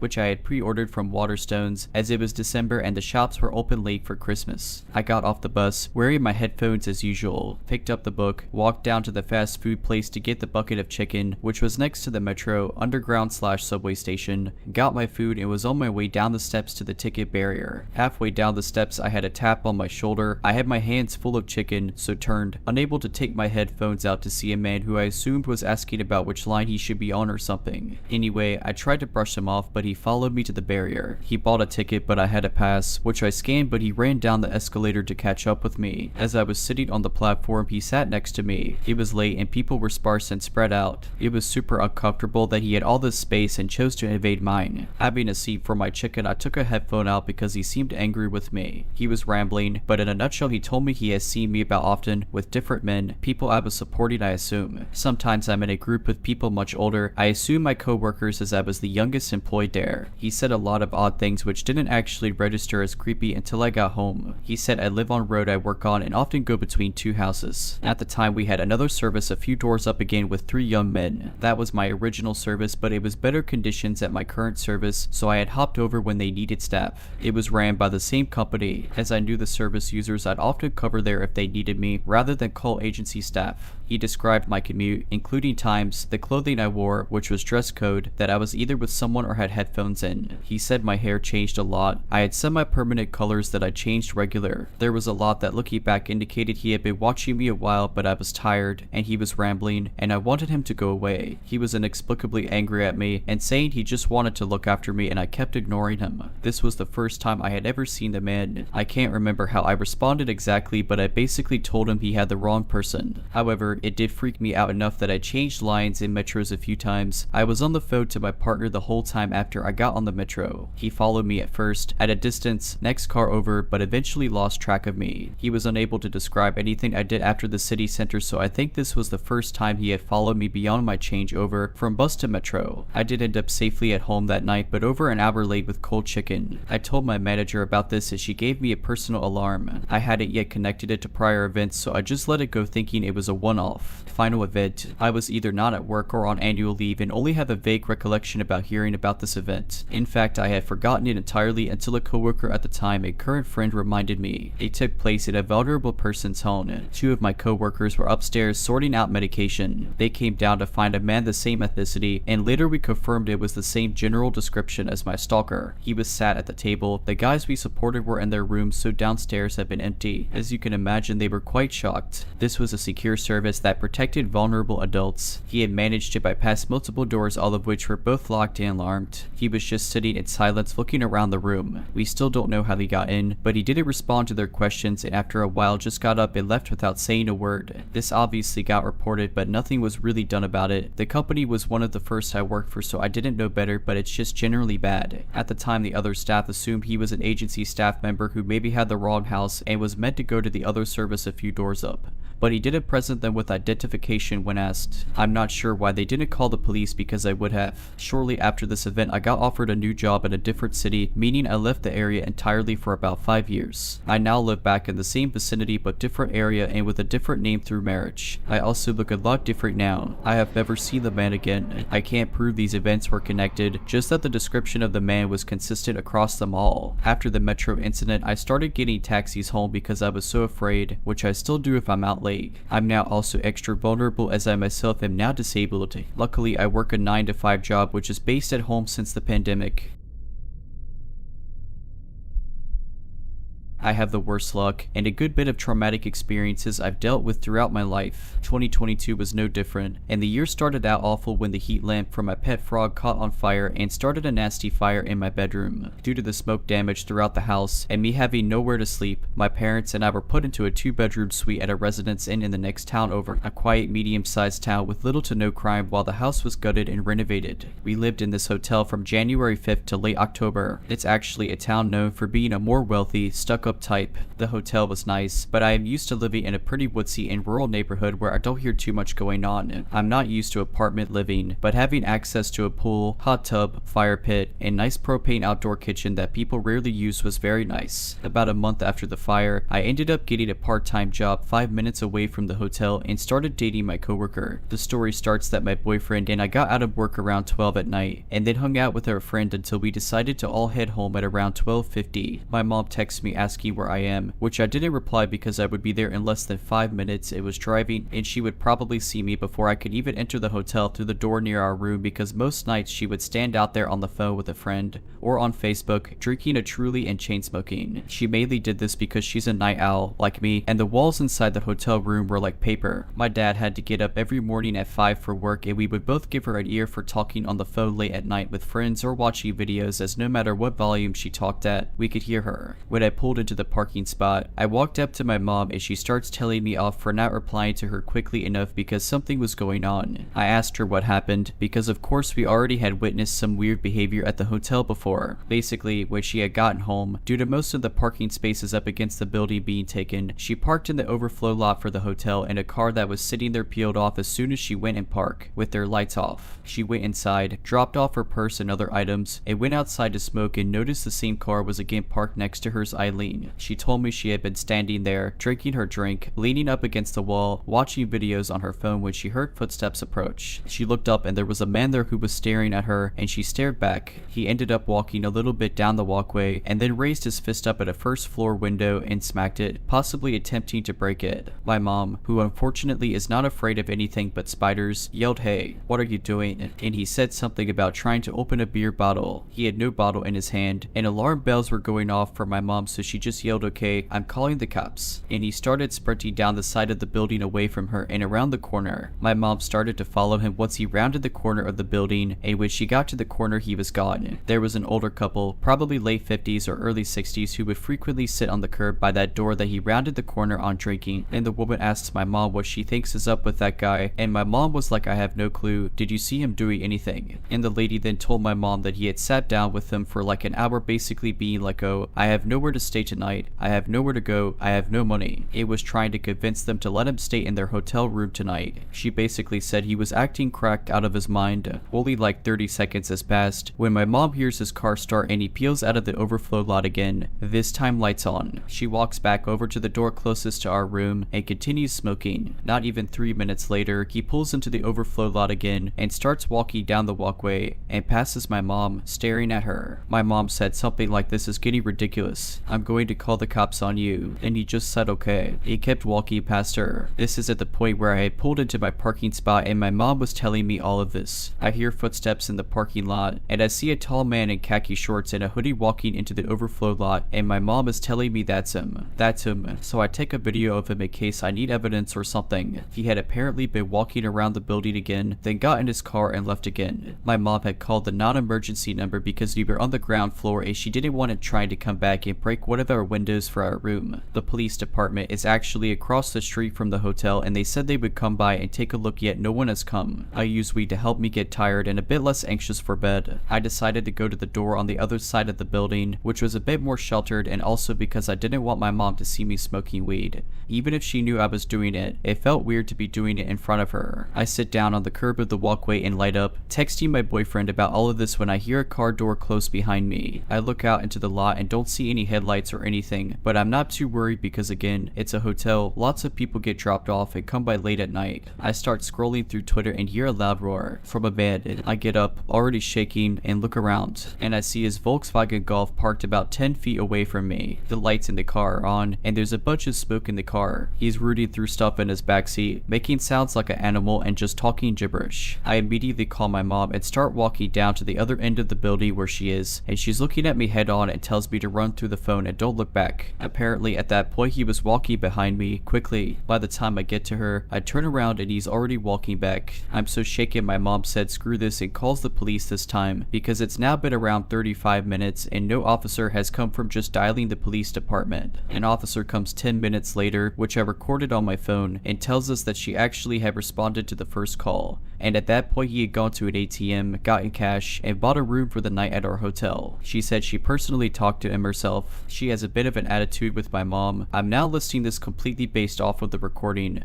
Who after my mom had said, do you not see the odd behavior? And the cop literally went, it's not illegal to have odd behavior, ma'am. He is a guest to her. And my mom says he's acting like he's on drugs. And the cop said he may be. It's not illegal to be on drugs. It's only illegal to possess them. That was the most outrageous thing I ever heard. If he's high, it's only if he's possessing them that I can take criminal action. To which my mom replies, well clearly if he's high he's most likely got drugs in his possession. Don't you think? The cop then basically said she understood my mom's concerns, and while his behavior is a little bizarre, the attempted window smashing is a he said she said, and because he is now a paying guest she cannot go against the matter any further and leaves. My mom and I are inside for the night in our room, and in my bedroom I kept the window cracked because the air conditioner wasn't the best and I heard him walk around the building time and time again until I eventually fell asleep. When I woke up around 7 in the morning, he was gone. I have so many other creepy stories staying at this place, and it really is shocking if you knew what town it was. I would witness drug deals going down at 3 in the morning when we first started staying there, and I lived on the 3rd floor, people engaging in affairs. One night I had gone over to my aunt's house, which was about 35 minutes away, and on the way home had a friend on the phone to keep me company. I pulled into a parking spot right at the door, and it was around 9:30 at night. I was just sitting there for about 5 minutes when I saw a man's silhouette walking down the walkway slowly, coming closer to my car. I didn't think much of it because people walk their dogs a lot at night or go out to smoke, but then he slowed way down as he got to my car and stood directly in front of the hood, staring at me through the windshield. I stared back, but I couldn't see anything besides the black silhouette and the end of the cigarette lit, and just said to my friend there's a guy just standing, like right outside my car staring at me, and she yelled text her dad. Text her dad right now. I'm assuming he had heard my friend, because he then swiftly walked around the corner and disappeared. My dad came running down the stairs. Bless him, because at that point we were on the 3rd floor, and by the time he had come running out the man was gone. At that point, my parents wouldn't even let myself out at the pool and hot tub area by myself anymore because they noticed that the hotel was being used for human trafficking with pimps and so on. They wanted me to text them as soon as I arrived to the hotel and not dilly-dally in the parking lot.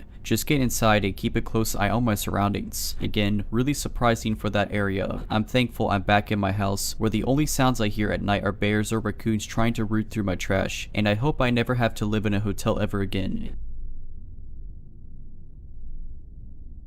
Background information: this happened at a travel hockey tournament. I've never had an experience like this before, so it was shocking as somebody who has been playing for 13 years. At the time, I was a 13-year-old girl. However, at 13, I gained the privilege of being able to walk around in public without having an adult's eyes on me 24/7. In hindsight, probably not the best decision of my dad. I was on a team this year and all of the kids were 13 to 14 years old. We were headed down nearby DC for a tournament in December. Our team manager booked a hotel that was in the projects. I'm talking hearing a gunshot and seeing abandoned houses nearby when I pulled into the parking lot of this hotel. This was already a red flag, but I continued to unload my suitcase from my dad's truck and grab my backpack too. As we were headed towards the doors of the hotel, I heard a man behind me calling some girl's name. I think he was screaming Annie or something that sounded like that. I turned around just to see if he was anywhere near us, and he was standing next to a large pillar connected to the hotel. This man had bloodshot red eyes and was definitely on some sort of substance. I decided to start walking faster, and my dad must have thought the same thing as me because we started hightailing it to the hotel doors. Less than a minute had passed once we reached the hotel doors, probably about 10 seconds. I decided to look back to see if this man was still there, but he disappeared. Eventually, my teammates all texted the group chat saying they had arrived and they were hanging down in the lobby. I rushed to the elevator to go join them. I clicked the start button which leads to the lobby, but when the door opened, it wasn't the lobby. The elevator had taken me to the basement. I was frightened because it kind of looked like the back rooms except tile flooring, with some 60s music playing faintly. I took a peek outside the elevator door and there was absolutely nobody in sight. I tried the start button again, absolutely horrified from that. I didn't feel myself go up or down. The door opened to the basement again. I figured maybe the start button was the basement and it was just different from other hotels. Maybe I just had made a mistake and was supposed to press floor 1 to get to the lobby. I hit the floor 1 button. This time it took me to a hallway. The button led me to the first floor of hotel rooms, still not taking me to the lobby. At this point, I started to get confused and an eerie feeling overcame me. I decided to head back onto the elevator, go to my floor, the 3rd floor, and walk down the stairs. I knew my entire team was roomed on the 3rd floor, so I felt more comfortable walking down the stairs from there. I went up to floor 3 and got off of the elevator. On my way to the stairs, I saw weird crumbs in front of a hotel door and bent down to take a look at what it was. It was weed on the floor. I was kind of taken aback a bit and fell back. The person on the inside must have heard me because the door opened. The crazy man from the parking lot was the one behind the door. After seeing this, I bolted to the stairwell and ran down the stairs. I was running so fast that I was skipping some steps. I even ended up accidentally tripping at one point, but I got up as fast as my little legs could carry me. I made it down to the lobby and my team saw me in a panic. They all asked me what's wrong and I explained my story. I got a few looks from them and they probably thought I was delusional. But one of the boys convinced the whole team to follow me onto the elevator so I could show them in person what happened. I clicked the start button and lo and behold, the door reopened without any movement from the elevator. This was the same elevator and same button I had pressed previously. I still have no explanation behind this. The weekend ended up continuing but being completely normal until we had to leave for our last game. We all were standing in the lobby about to leave. We walked out into the parking lot to see that one of the cars had been broken into and it was my teammates. This car had a back window that was pretty big so you could see what was inside of the trunk. Well, turns out that somebody had broken into the vehicle thinking it was full of something valuable. The only thing left behind in the trunk was both of my teammates' sticks, so he definitely wasn't looking for equipment. Jokes on him though, because hockey equipment smells absolutely rancid and he probably had a not so nice surprise when opening up the bag. The hotel workers actually checked the cameras and guess who it showed? The crazy man from the parking lot. So crazy man, let's not meet. If you're liking this video, all I ask is that you make sure to subscribe to my channel and like this video. Thank you.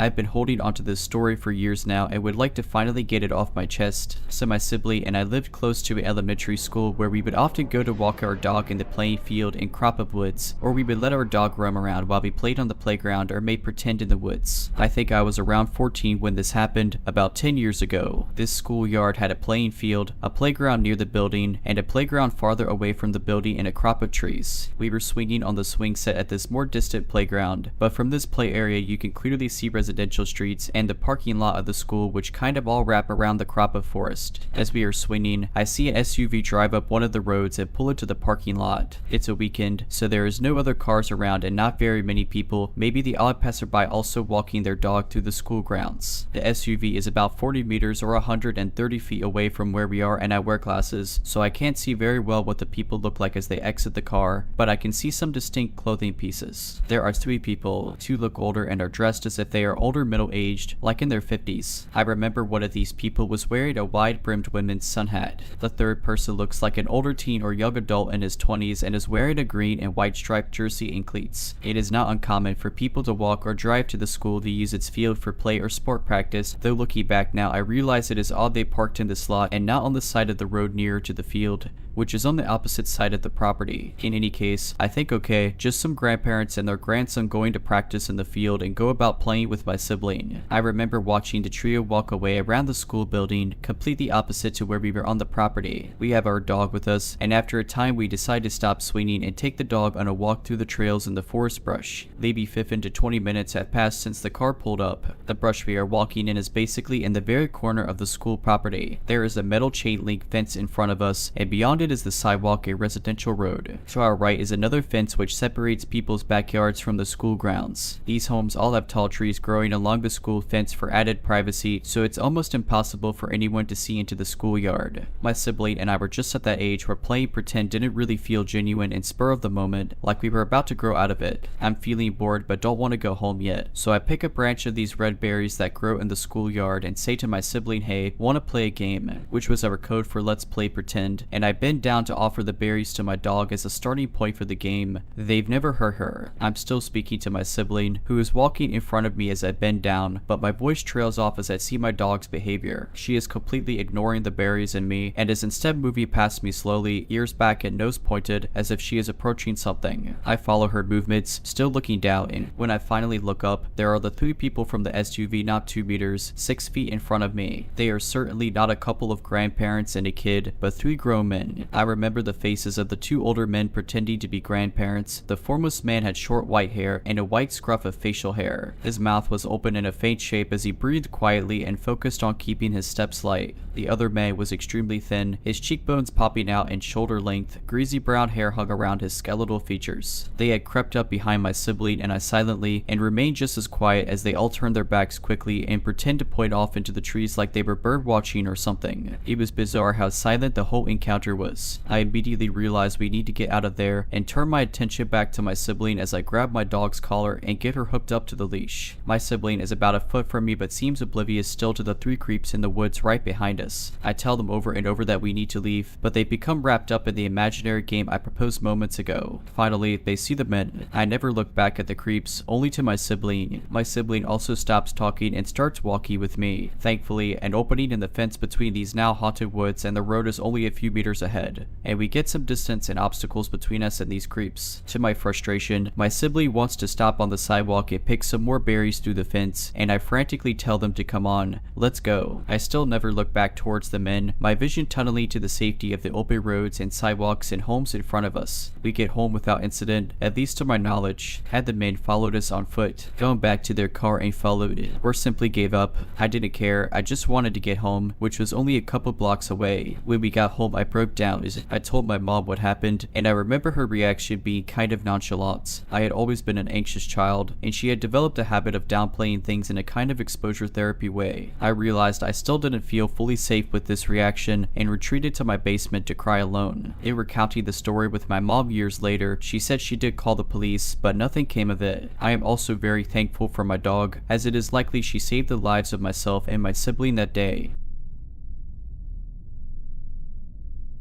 This story happened to be back when I still lived at my parents' house. I was commuting to college at the time and had 3 siblings that also lived at home, my brother and 2 sisters. For some context, we lived on 5 acres in rural Ohio, surrounded on both sides by woods and farm fields. Additionally, during the week, my dad normally left for work at 2 in the morning, so I had always felt like it my job to be the man of the house because he was gone during the times when you would imagine something sketchy happening. However, on this night, because it was the weekend, my dad was home. I woke up to the sound of my brother's voice trying to get my attention. We had separate rooms upstairs, and coming out of our rooms you could look down over the banister and to see our front door. When I woke up, it took a few moments to get out of the haze and realize what was going on. I looked at the clock and it was around 2:30 in the morning, and my brother told me there were 2 men at our front door. Now this really woke me up. We quietly walk out of my room and peek over to look down at the front door. When we looked, there was no one at the door, but I noticed my parents off to the side, out of view of the glass on the front door. I whispered down to my dad, and he told me there were 2 guys who had been talking to each other and knocking on the door. Hearing my dad say this freaked me out even more. I went back into my room and grabbed my pistol, quickly shuffling down the stairs after looking to make sure they weren't at the door. If they had been, they would have easily seen me coming down the stairs, as it is in direct view of the door. My brother is right behind me as we head over to where my parents are, whispering to try and find out what is going on. My parents had awoken to the sound of our dog barking and had come out to find these 2 men knocking loudly at the door. At this point, the men return and begin knocking again, despite the fact that no one had come to the door and our dog was still actively barking. The fact that they were there at this time, in a location where houses are spread out hundreds of yards, and still knocking with a dog barking, made the situation even more terrifying. After a couple of minutes, the men walked away, and we all shuffle across the kitchen into the family room to peek out the windows into our driveway, which is lit up by our outside light. There was a black Cadillac sitting there, but no one was inside from what we could see. Immediately the question was, where did these guys go? They weren't in their car, and they were no longer at the front door. Unfortunately, we figured out the answer when the handles on our back French door started jiggling. They were actively trying to enter the back of our house, which enters into the kitchen. At this point, I just remember my mom frantically saying David to my dad as pure terror overwhelmed her. Then 2 things happened. Adrenaline filled my body as I prepared my handgun, horrified at the very real possibility that I might have to shoot these men. Secondly, my dad finally grabbed the phone, called the police, and calmly told them what was happening. Thankfully, after a minute of jiggling, they stopped at the back door and disappeared again, only to return to their knocking at the front. However, at this point, several minutes had gone by and suddenly we saw the local police fly up in multiple cruisers with their lights on. As they whipped into our driveway and front yard, the 2 men bolted away, attempting to run the long way around the house across the driveway. One of them disappeared out of our view, but the other one was intercepted by an officer yelling for him to get on the ground. He didn't, and he was immediately tased and fell on the ground. Some of the officers went around the house after the other guy, and one of them came to talk to my dad and I as we came out the front. They ended up finding the other man hiding in my sister's little playhouse in the backyard. It appears both of them were drunk and or high, as the one who hid had cocaine on him. While they were both arrested that night, we never did find out what they were charged with or what happened to them. Needless to say, the whole experience wasn't fun. So, random men at our door in the middle of the night, let's not meet again.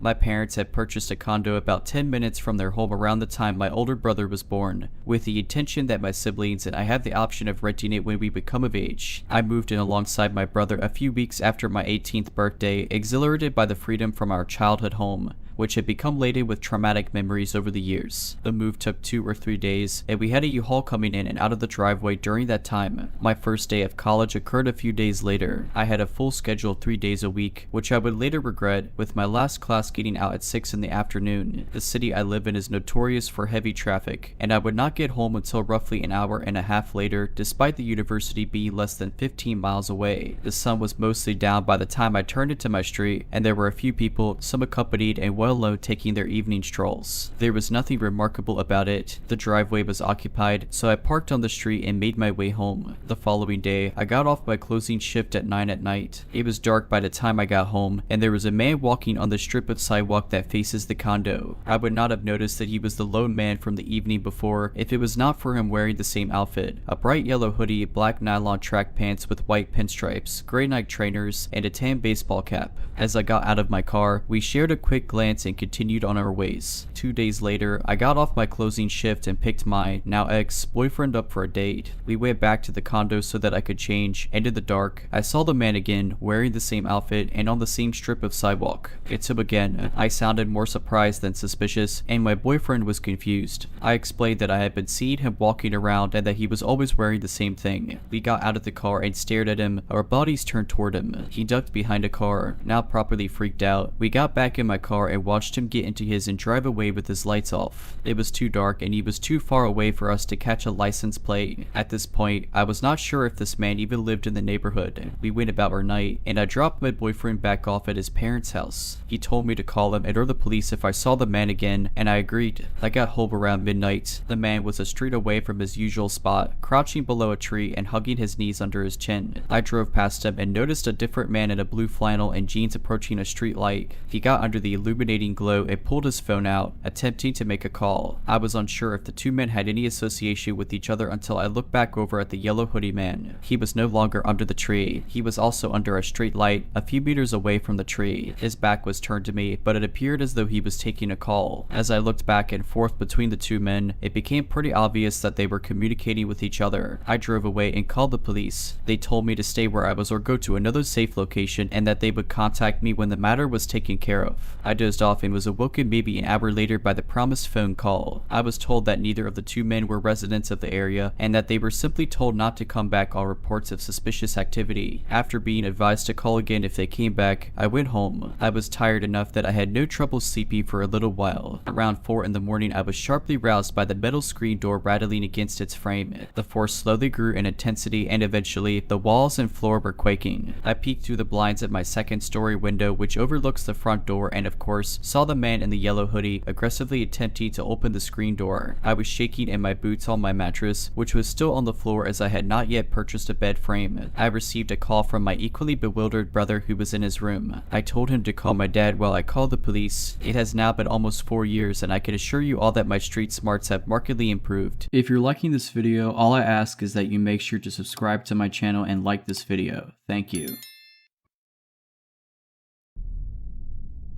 For context, I am now 26 and I met my stalker at 14 to 15. So when I was 14, I decided to take ballroom dance classes. That was kind of normal for teenagers in my generation in my country, though you had to change partners each song, so every girl would dance with every boy. In my group that consisted of mostly teens between 14 to 17, there was a really tall, almost 2-meter tall guy who was 21 years old. His name was Philip. We had a nice chat with the times we danced, but he seemed weird because I was young and naive, and that's how I normally made friends. I told him where I lived when he asked me, so the stalking began. At that time, I did not realize that it was stalking. I just thought he had a lot of time on his hands and that he was annoying. Philip would ride on his bike from his house. He lived one town over to my house and asked if I wanted to spend time outside with him and play. After doing that for a few times, I asked my parents to tell him that I was not home when he would come over. Both my parents and I were very oblivious about his actions for a very long time. At one point in time, the stalking ended for a few weeks and Philip also did not come to dance classes. At that time, I became a part of a friend group of a boy I liked. For some months he had a girlfriend, but they split soon after and I became his girlfriend. Unfortunately, Philip was also friends with the best friend of my boyfriend, so he was also a part of the group.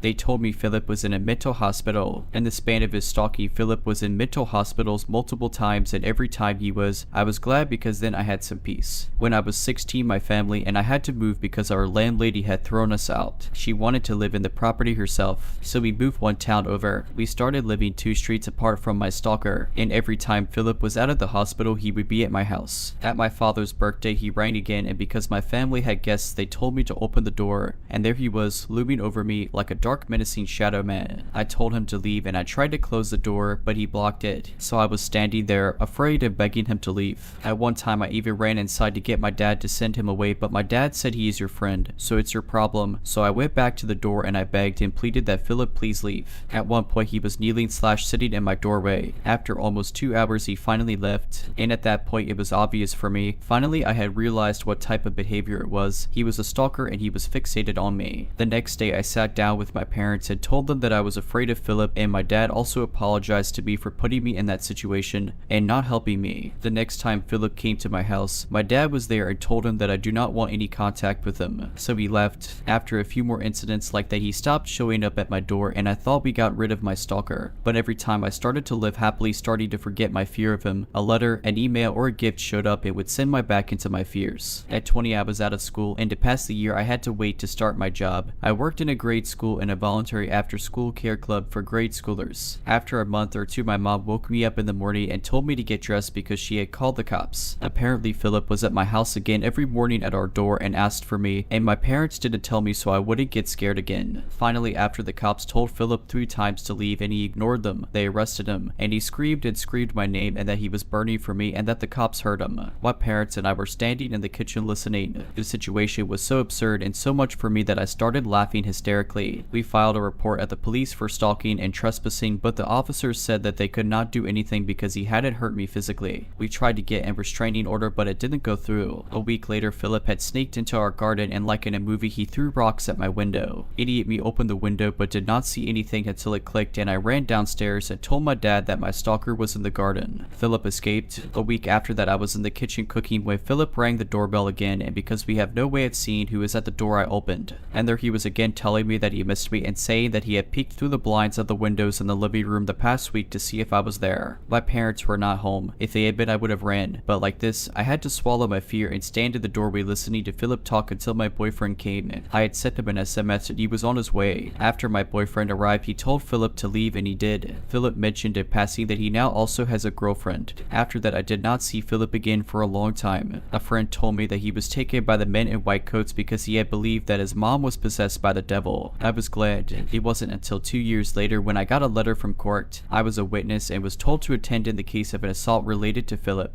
Apparently, after coming out of the mental hospital, he had a big fight with his girlfriend and hit her, and because she was scared, she played dead. Philip called an ambulance and the police finally had something against him. After the hearing, he was admitted again to a mental hospital. I finally was able to get a restraining order and he was ordered to stay at least 30 meters away from our property. I was so glad. The restraining order also implied that if he broke any of the requirements, he would go to jail. So it was over. 2 years ago, I also moved out of my parents' house. I, a 29-year-old woman, grew up in a nice suburban neighborhood. I lived in the same house my entire childhood and only left once I moved out as an adult. I always felt safe, leaving our doors unlocked, window open, going for late night walks as a teenager. I was around 17 when I noticed strange things started happening around my house. My house was also haunted, so weird noises and things moving on their own were not a new thing. This is probably why I and my family dismissed my experiences for too long. As a teenager, I worked in a movie theater and I did not work until the afternoon and would get off very late at night. I turned into quite the night owl, and it was normal for me to stay awake until about 3 in the morning. It started off as my dog reacting to things outside. I would peek outside my window and I would never see anything, so I assumed my dog was just hearing noises and overreacting. Not too long after this started, I was outside and noticed there were handprints and a mark between them on my window, as if somebody was pressing their forehead against the glass. At the time, I just dismissed it. I had plenty of friends coming in and out of my house and they would knock on my windows sometimes as they arrived. My window was by the driveway as you walk to the front door. The weird thing is that this window is very large. The window would start about 3 feet from the ground. It went at least 8 feet high and was about 4 feet wide. I lived in a 1-story house. The forehead and hand marks were at least 6 foot 5 feet high from the ground. I definitely did not have any friends who were that tall, and everyone in my family is less than 5'6". Soon after that, I woke up around 5 in the morning to my car alarm going off. Again, I did not think anything of it and dismissed the situation. This happened a few more times within the next few weeks, always between 4 or 5 in the morning, but the last time I noticed handprints on the top of my car as if somebody was trying to crawl through my open sunroof. After that, I made sure to close all my windows and lock the doors. Again, I dismissed it thinking just some hoodlums were trying to get into unlocked open cars. Not long after the car incident, things started to escalate. One morning as I was leaving to school, I found a small step ladder outside of my window, leaning against the house as if somebody was looking through my window. I had blinds that would move from the top and bottom. I normally had the blinds closed on the bottom and left about 2 feet open on top to allow sunlight in, but still have privacy. When I looked at my window, I could still see the handprints and forehead mark were placed right above the opening of my blinds. This means they were able to use a step ladder to get a good look into my room. With the ladder against my window, I started to piece together the events over the last few months and realized I had a peeping Tom. I brought this up to my parents, but they did not seem to worry and made no effort to do anything about it. Over the next year, I found the ladder against my window many more times. This person would use an old step ladder that we had in the side yard that was unlocked. I would continuously put the step ladder back in the side yard, but it would continue to show up next to my window on many mornings. I don't know why I did not just put the step ladder in a place that was not accessible. To be honest, I was a teenager smoking a lot of weed at this time, so I feel as though I was not using very much critical thinking. I have 2 other sisters who lived with us, but they did not seem to notice anything weird happening. About a year after I noticed the occurrences, we found my sister's bra was out in the yard and we did not have any explanation. This made me think that somebody may be trying to actually get in the house house when we were gone with success. I became extremely paranoid. Again, my parents were aware that all of this was happening, but did not care to do anything about it. The last incident before we called the police was after a rainy night. We found bare footprints outside of my sister's window in the mud. The screen had been fiddled with as if somebody was trying to get it off of the window. Once this happened, my parents started to take it more seriously. It's funny because they did not care what incidents were happening directly to me, but the moment my sister had this experience, they decided to report it. The police could not do anything about it. They offered to send police every once in a while to fill out their paperwork in front of our house to make it seem like there was a police presence. This only happened one time and they never came back. My older sister made her boyfriend aware of the situation, so they decided to sit in the car all night and watch for the pervert to show up. Every time he would try to pull an all-nighter to watch for this person, no one would show up. Looking back now, it makes me think that someone very close to my house must be the peeping Tom, because he must have been close enough to see we had another person watching out for us. After a few years of these experiences, my sisters and I all moved out and we have not noticed anything weird happen since. It still bothers me knowing that this person was never caught and that we still have no idea who it was. It makes me frustrated knowing that it could be a next door neighbor who we thought was normal, but was actually a pervert. This all was happening around 2010 to 2013. It was before we had easy affordable access to security cameras, such as Ring and Blink. I wish we had cameras so we could know who this person was, but there is no point in dwelling over the past. All I know is now that I am an adult, I will always have security cameras around my house, especially if I have young daughters. I have also bought my parents some security cameras. They still live in the house. Maybe one day those cameras will catch the peeping Tom, but I don't think he will come back now that my sisters and I are all moved out. My story takes place 2 years ago, between the two first containment in France. I was home alone in my small apartment, working on something for my internship that I was stressed about. It was the beginning of the afternoon at 12. Someone knocked on my door, but I wasn't expecting anyone. I went to open up, and it was a guy I knew. Let's call him Jim. Jim and I had slept together a few times a few weeks before, until he pushed me away without explanation. We were still friends, but I was a little hurt. Was I that bad? Had he gotten what he wanted, I wasn't interested anymore. I didn't dare ask the question because I was getting a little attached, and I preferred to wait for it to pass, especially since we were bound to run into each other again. Indeed, Jim had recently got a room in the flat of a friend of mine. The situation was quite funny because he had stumbled upon the advertisement without knowing that I knew the other tenants, and my friend didn't know yet that I knew the new roommate. I was going to tell her about it in person when we met again in college for our middle terms, so I knew I was going to see Jim again, but I didn't expect to run into him so soon after he moved in, let alone during a surprise visit from him to my apartment.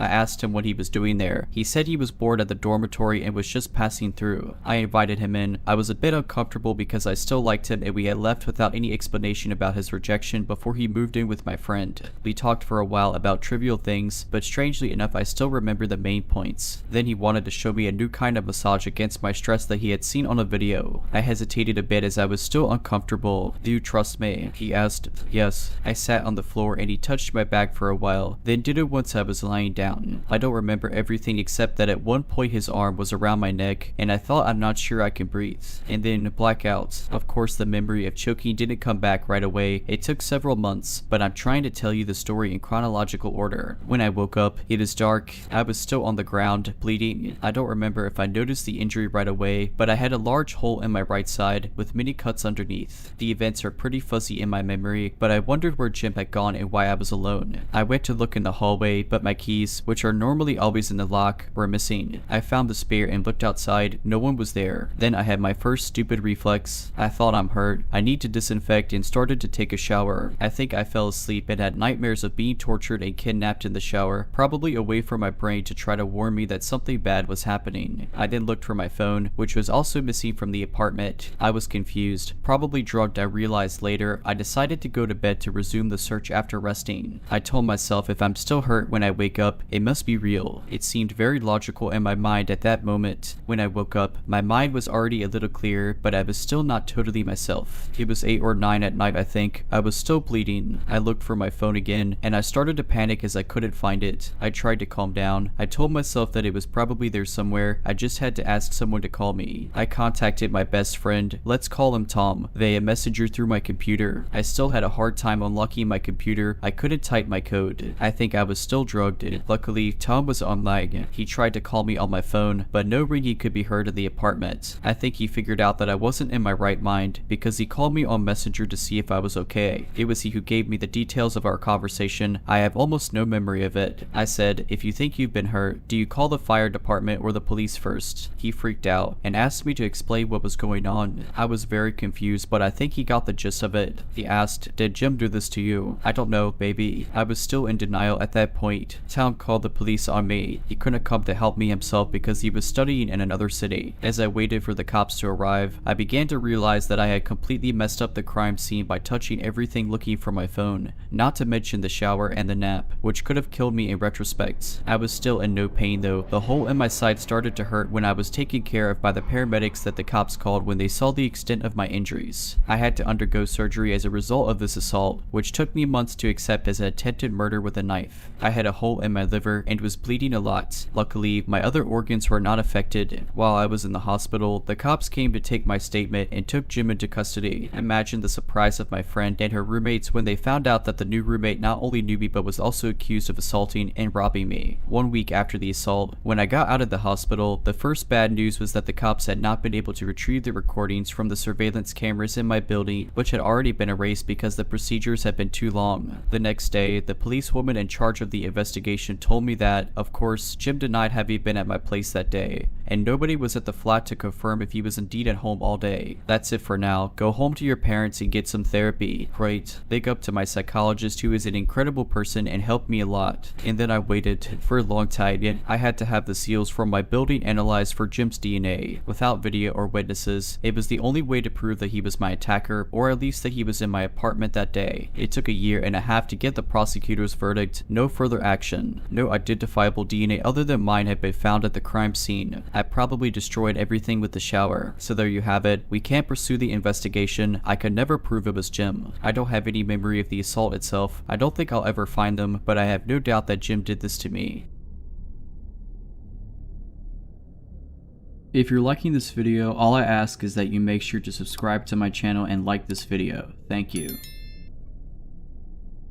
I just remembered a fun encounter that might serve as a warning to those working late at night. I was 24 at the time, working at a nightclub about a 10-minute walk from my home. I used to close on Tuesday nights slightly earlier than most nights as it was generally our slowest night of the week, closing around 12 at night instead of keeping customers until 2:30 at night. Usually I'd be the only one left as I'd start cutting staff as the night went on, and since it was a slower day of the week we didn't have security on. About 2 months in of regularly closing at 12 at night, I was walking home. I used to bring in bulkier clothes to hide my figure when leaving alone, as I've been followed/chased home multiple times before, and we'd often get men waiting after hours for us girls to come out, knowing we'd eventually come out after closing and didn't want to attract attention to myself. I also used to walk home as I didn't have a car and had a few terrifying experiences with Uber drivers not actually driving me home, turning out to be fake cabs/Uber drivers or harassing me until I pretended to show interest or give them some way of contacting me, to which Uber would just give me a $5 coupon for the trouble, but that's a story for another time. The bar was located along a main road that was home to the majority of the other bars and restaurants in the city downtown. Often at this time I'd maybe see a handful of people, but the streets were generally empty. I'm walking and notice a parked car about a block away. The driver noticed me and U-turns around to be on the same side of the street as me. Now he's catcalling me and trying to get me to come into his car. I don't engage and keep walking. We're maybe a block or two past the initial spot I saw him, and he's been slowly driving alongside the sidewalk. I'd crossed the street but didn't want to get near his car. He keeps this up until about the halfway mark when he takes off in his car, and I'm just relieved he's gone. Psych, this who comes blasting back down the road. He does. Now my walk has turned into a light jog, which then turns into me full on running. I'm running behind closed bars and businesses, now trying to find a back route to get home without him seeing where I live. At one point I'm running through bushes and mud. No matter what street I end up on, his car is waiting for me. Eventually I run right in front of his car while it's parked on the side street beside my place and run into my house through the back entrance. The back entrance is obscured by plenty of trees and car, and the surrounding houses are multiple unit homes, so I was confident he didn't see what door I got in through. Fast forward to the following Tuesday and I'm walking home. Guess whose car is parked at the halfway mark? This went on for the next 4 Tuesdays, except he started parking on the street in front of my house until I begged my manager to take me off closing that specific shift. The last time I saw him, one of the apartment buildings along the way had a few cop cars and cops standing around the entrance, and I stayed with him, which led him to drive off for the night. A week passes and I'm no longer on that shift. A coworker of mine sends me a news article via text. I open it and see that the man who's been following me was arrested for doing this to multiple girls in the city along the street my work was on and that I lived on. He got caught because he'd followed a university student up to her house and wouldn't drive away. She called the cops and he was still there by the time they came to arrest him. He got out the next day, I believe, and was arrested a few more times and was put on restrictions. Couldn't be out of his parents' house between certain hours unaccompanied by either parent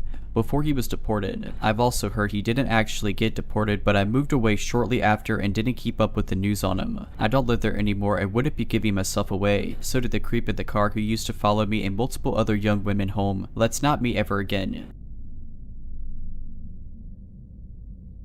Quick backstory, I've had a stalker for about 4 years. He was never aggressive or sent me proper threats, so stubborn as I am, I did my best to ignore him and not give him the satisfaction of showing him any fear. To be honest, after a while I also wasn't scared anymore since he almost never came close to me. I know being stalked can affect people severely even in a case like mine, and that's totally valid. But I guess I just got lucky and was never really psychologically affected by it. His stalky behavior mostly just consisted of sending me letters and gifts such as photos of my own apartment building from the outside, things he dug out of my trash can, and so on. I called the police many times but they weren't able to, or really tried to be honest, catch or identify him. About 3 weeks ago I discovered the German version of r/IMA, you know the next word here, and thought that people might want to know about what it's like to have a stalker. Since I barely use any social media aside from Reddit and have no personally identifying information here, I didn't think he'd ever see it. One person even asked, does he know you're putting him on blast on Reddit, and I answered maybe. Maybe it would make him angry, maybe he'd be turned on. Don't know, don't care. Well, I know the real answer now. He did see it, and he did not like it. Like I said, he was never aggressive and never came close to me. The closest I know of was when he sent me a picture of myself unlocking my apartment door, taken from the corner of the steps above. Sorry if that makes no sense. I don't know how else to explain it, but I consider myself a pretty vigilant person, and I'm thinking that he might have hid a camera there instead of being there to take the photo himself. I think I would have noticed him if he did. I don't know how he got wind of the posts I made, but he did. The next week was quiet, no letters, and I didn't see him anywhere. Then he left me letters with printed out questions and my answers from the post I made. He also left me a long hateful letter towards my boyfriend about an issue I had posted on the subreddit. His letters were never hateful like that before, though he never seemed happy with my boyfriend. He wrote about how I should share the spotlight with him since I got so much attention thanks to him. A few days later I got a gift, but this time he didn't leave it in my mailbox or at my car like he usually did. No, this time he left it inside the apartment building right in front of my door. I didn't take it inside my apartment but opened it outside. It was a pretty big box, which was also unusual, and it was taped shut. As I'm typing it out I realized that wasn't a good idea at all and could have ended badly for me, but luckily he didn't send me a bomb or anything. He did, however, send me several zip ties, a roll of tape, the kind you use to tape off walls when painting nothing you could use to restrain someone, a television remote with most buttons picked off, a pack of band-aids with a few used ones, not actually, just made to look that way according to the police, and a framed picture of me. I could tell the picture was taken a few days ago and my boyfriend was next to me but cut out of the photo. The frame was shattered and the package was full of glass shards, clearly more than just what could have fallen out of the frame, and they were also intentionally put inside the crumbled newspaper that was stuffed in there to keep it all in place. I called the police right away and gave it to them. They were more concerned this time. Finally, thanks, and told me they'd send patrol cars more frequently. He didn't show up or leave me any letters/gifts for about another week and a half. But 8 days ago it started again. I found letters in my mailbox where he wrote about how he wasted his time on me, how I haven't been appreciating his effort, how he was wrong about me being special. 5 days ago I left my apartment in the morning and heard a crunch sound as I stepped on my doormat. He put broken glass under it in the night. I went off to work because I was in a hurry and was just going to make my boyfriend call the police, but then I found my car had also been vandalized. The sides were scratched, lights smashed, and the windshield had a phrase painted on. It's time soon, miss my last name. I went back inside and called the cops myself. They found the same phrase on a note under the doormat. This time they really took me seriously, which might have been because I was just pissed at this point, which I made very clear. If, for some reason, you're like me and just too stubborn to be afraid of a stalker like mine, then all of this, the letters, gifts, photos, even the glass under my doormat,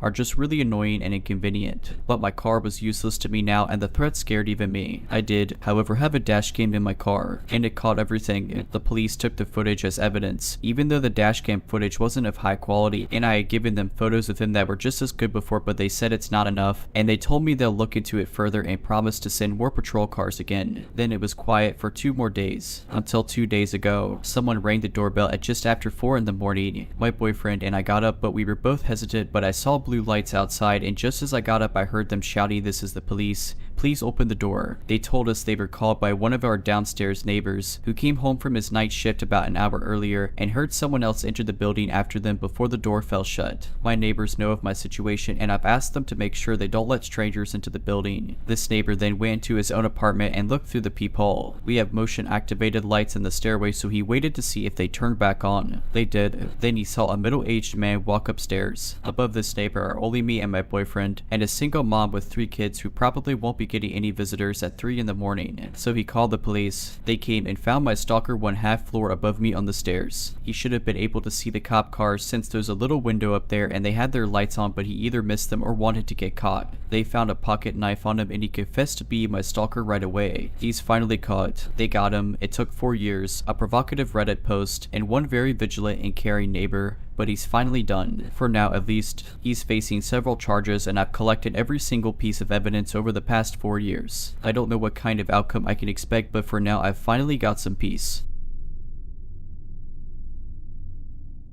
If not for being 5 miles from cell reception, and the way this story ends, there would be a police report for verification. I will be changing names, locations, and some details in order to protect the privacy of the innocent. A buddy of mine and I try to camp twice a month now that I have a vehicle that can be trusted to get me to some of the more remote areas of our state. We planned a camping trip for this past weekend from the 18th of February to the 20th. We chose a fairly remote location we had been to the previous weekend. The previous weekend we were the only people we'd seen within 1 mile of our camp spot. Friday night we got there and set up. This story takes place Saturday night. It's about 9 at night, so the sun is long gone and the mood hasn't quite risen yet. It's pitch black out, other than when our fire lights up. Suddenly, we hear a man screaming. We listen intently, silently sharing an anxious look. At first we were hoping it was someone drunk and having a little too much fun, but it quickly becomes obvious this isn't fun party screaming. It isn't even like he's hurt. It sounds full of despair, anger, and anguish. I'm going to take a moment to remind you that this is at 9 at night, pitch black night, in the middle of nowhere woods 5 miles from the nearest cell phone signal. We hadn't seen anyone in hours. The screaming continues for what felt like hours, but was probably about 5 solid minutes. We had no idea what to make of it, and started feeling extremely paranoid. We gathered up anything remotely close to a weapon, and tried to come up with explanations of the screaming while keeping our eyes on the forest around us. After about 15 tense minutes of fear-induced paranoia, I nearly fell out of my seat as I watched a flashlight and lantern slowly enter our camp. I greeted the stranger with a basic "how's it going?" before he was even lit up by the fire. He responded quickly but flatly by asking if we could do him a favor. That depends on the favor, my buddy, and I said in unison, obviously tense, holding our weapons close to us. The stranger proceeded to ask if he could hang out for a second by the fire. Given the 2 of us and one of them, plus our myriad of weapons gathered from around camp to within our arm's reach, we decided to agree and let him hang out. After a short second of awkward silence, I ask him what is going on. He proceeds to tell me and my buddy that he was camping down the trail with his buddy and that his buddy had snapped and tried to kill him. Wait, what? I said before the thought even finished processing in my head. Is that the screaming we heard earlier? The man slowly nods, staring blankly into the fire, and begins his story. We were just hanging out, man. We came up earlier today and my buddy just freaked out. He started screaming and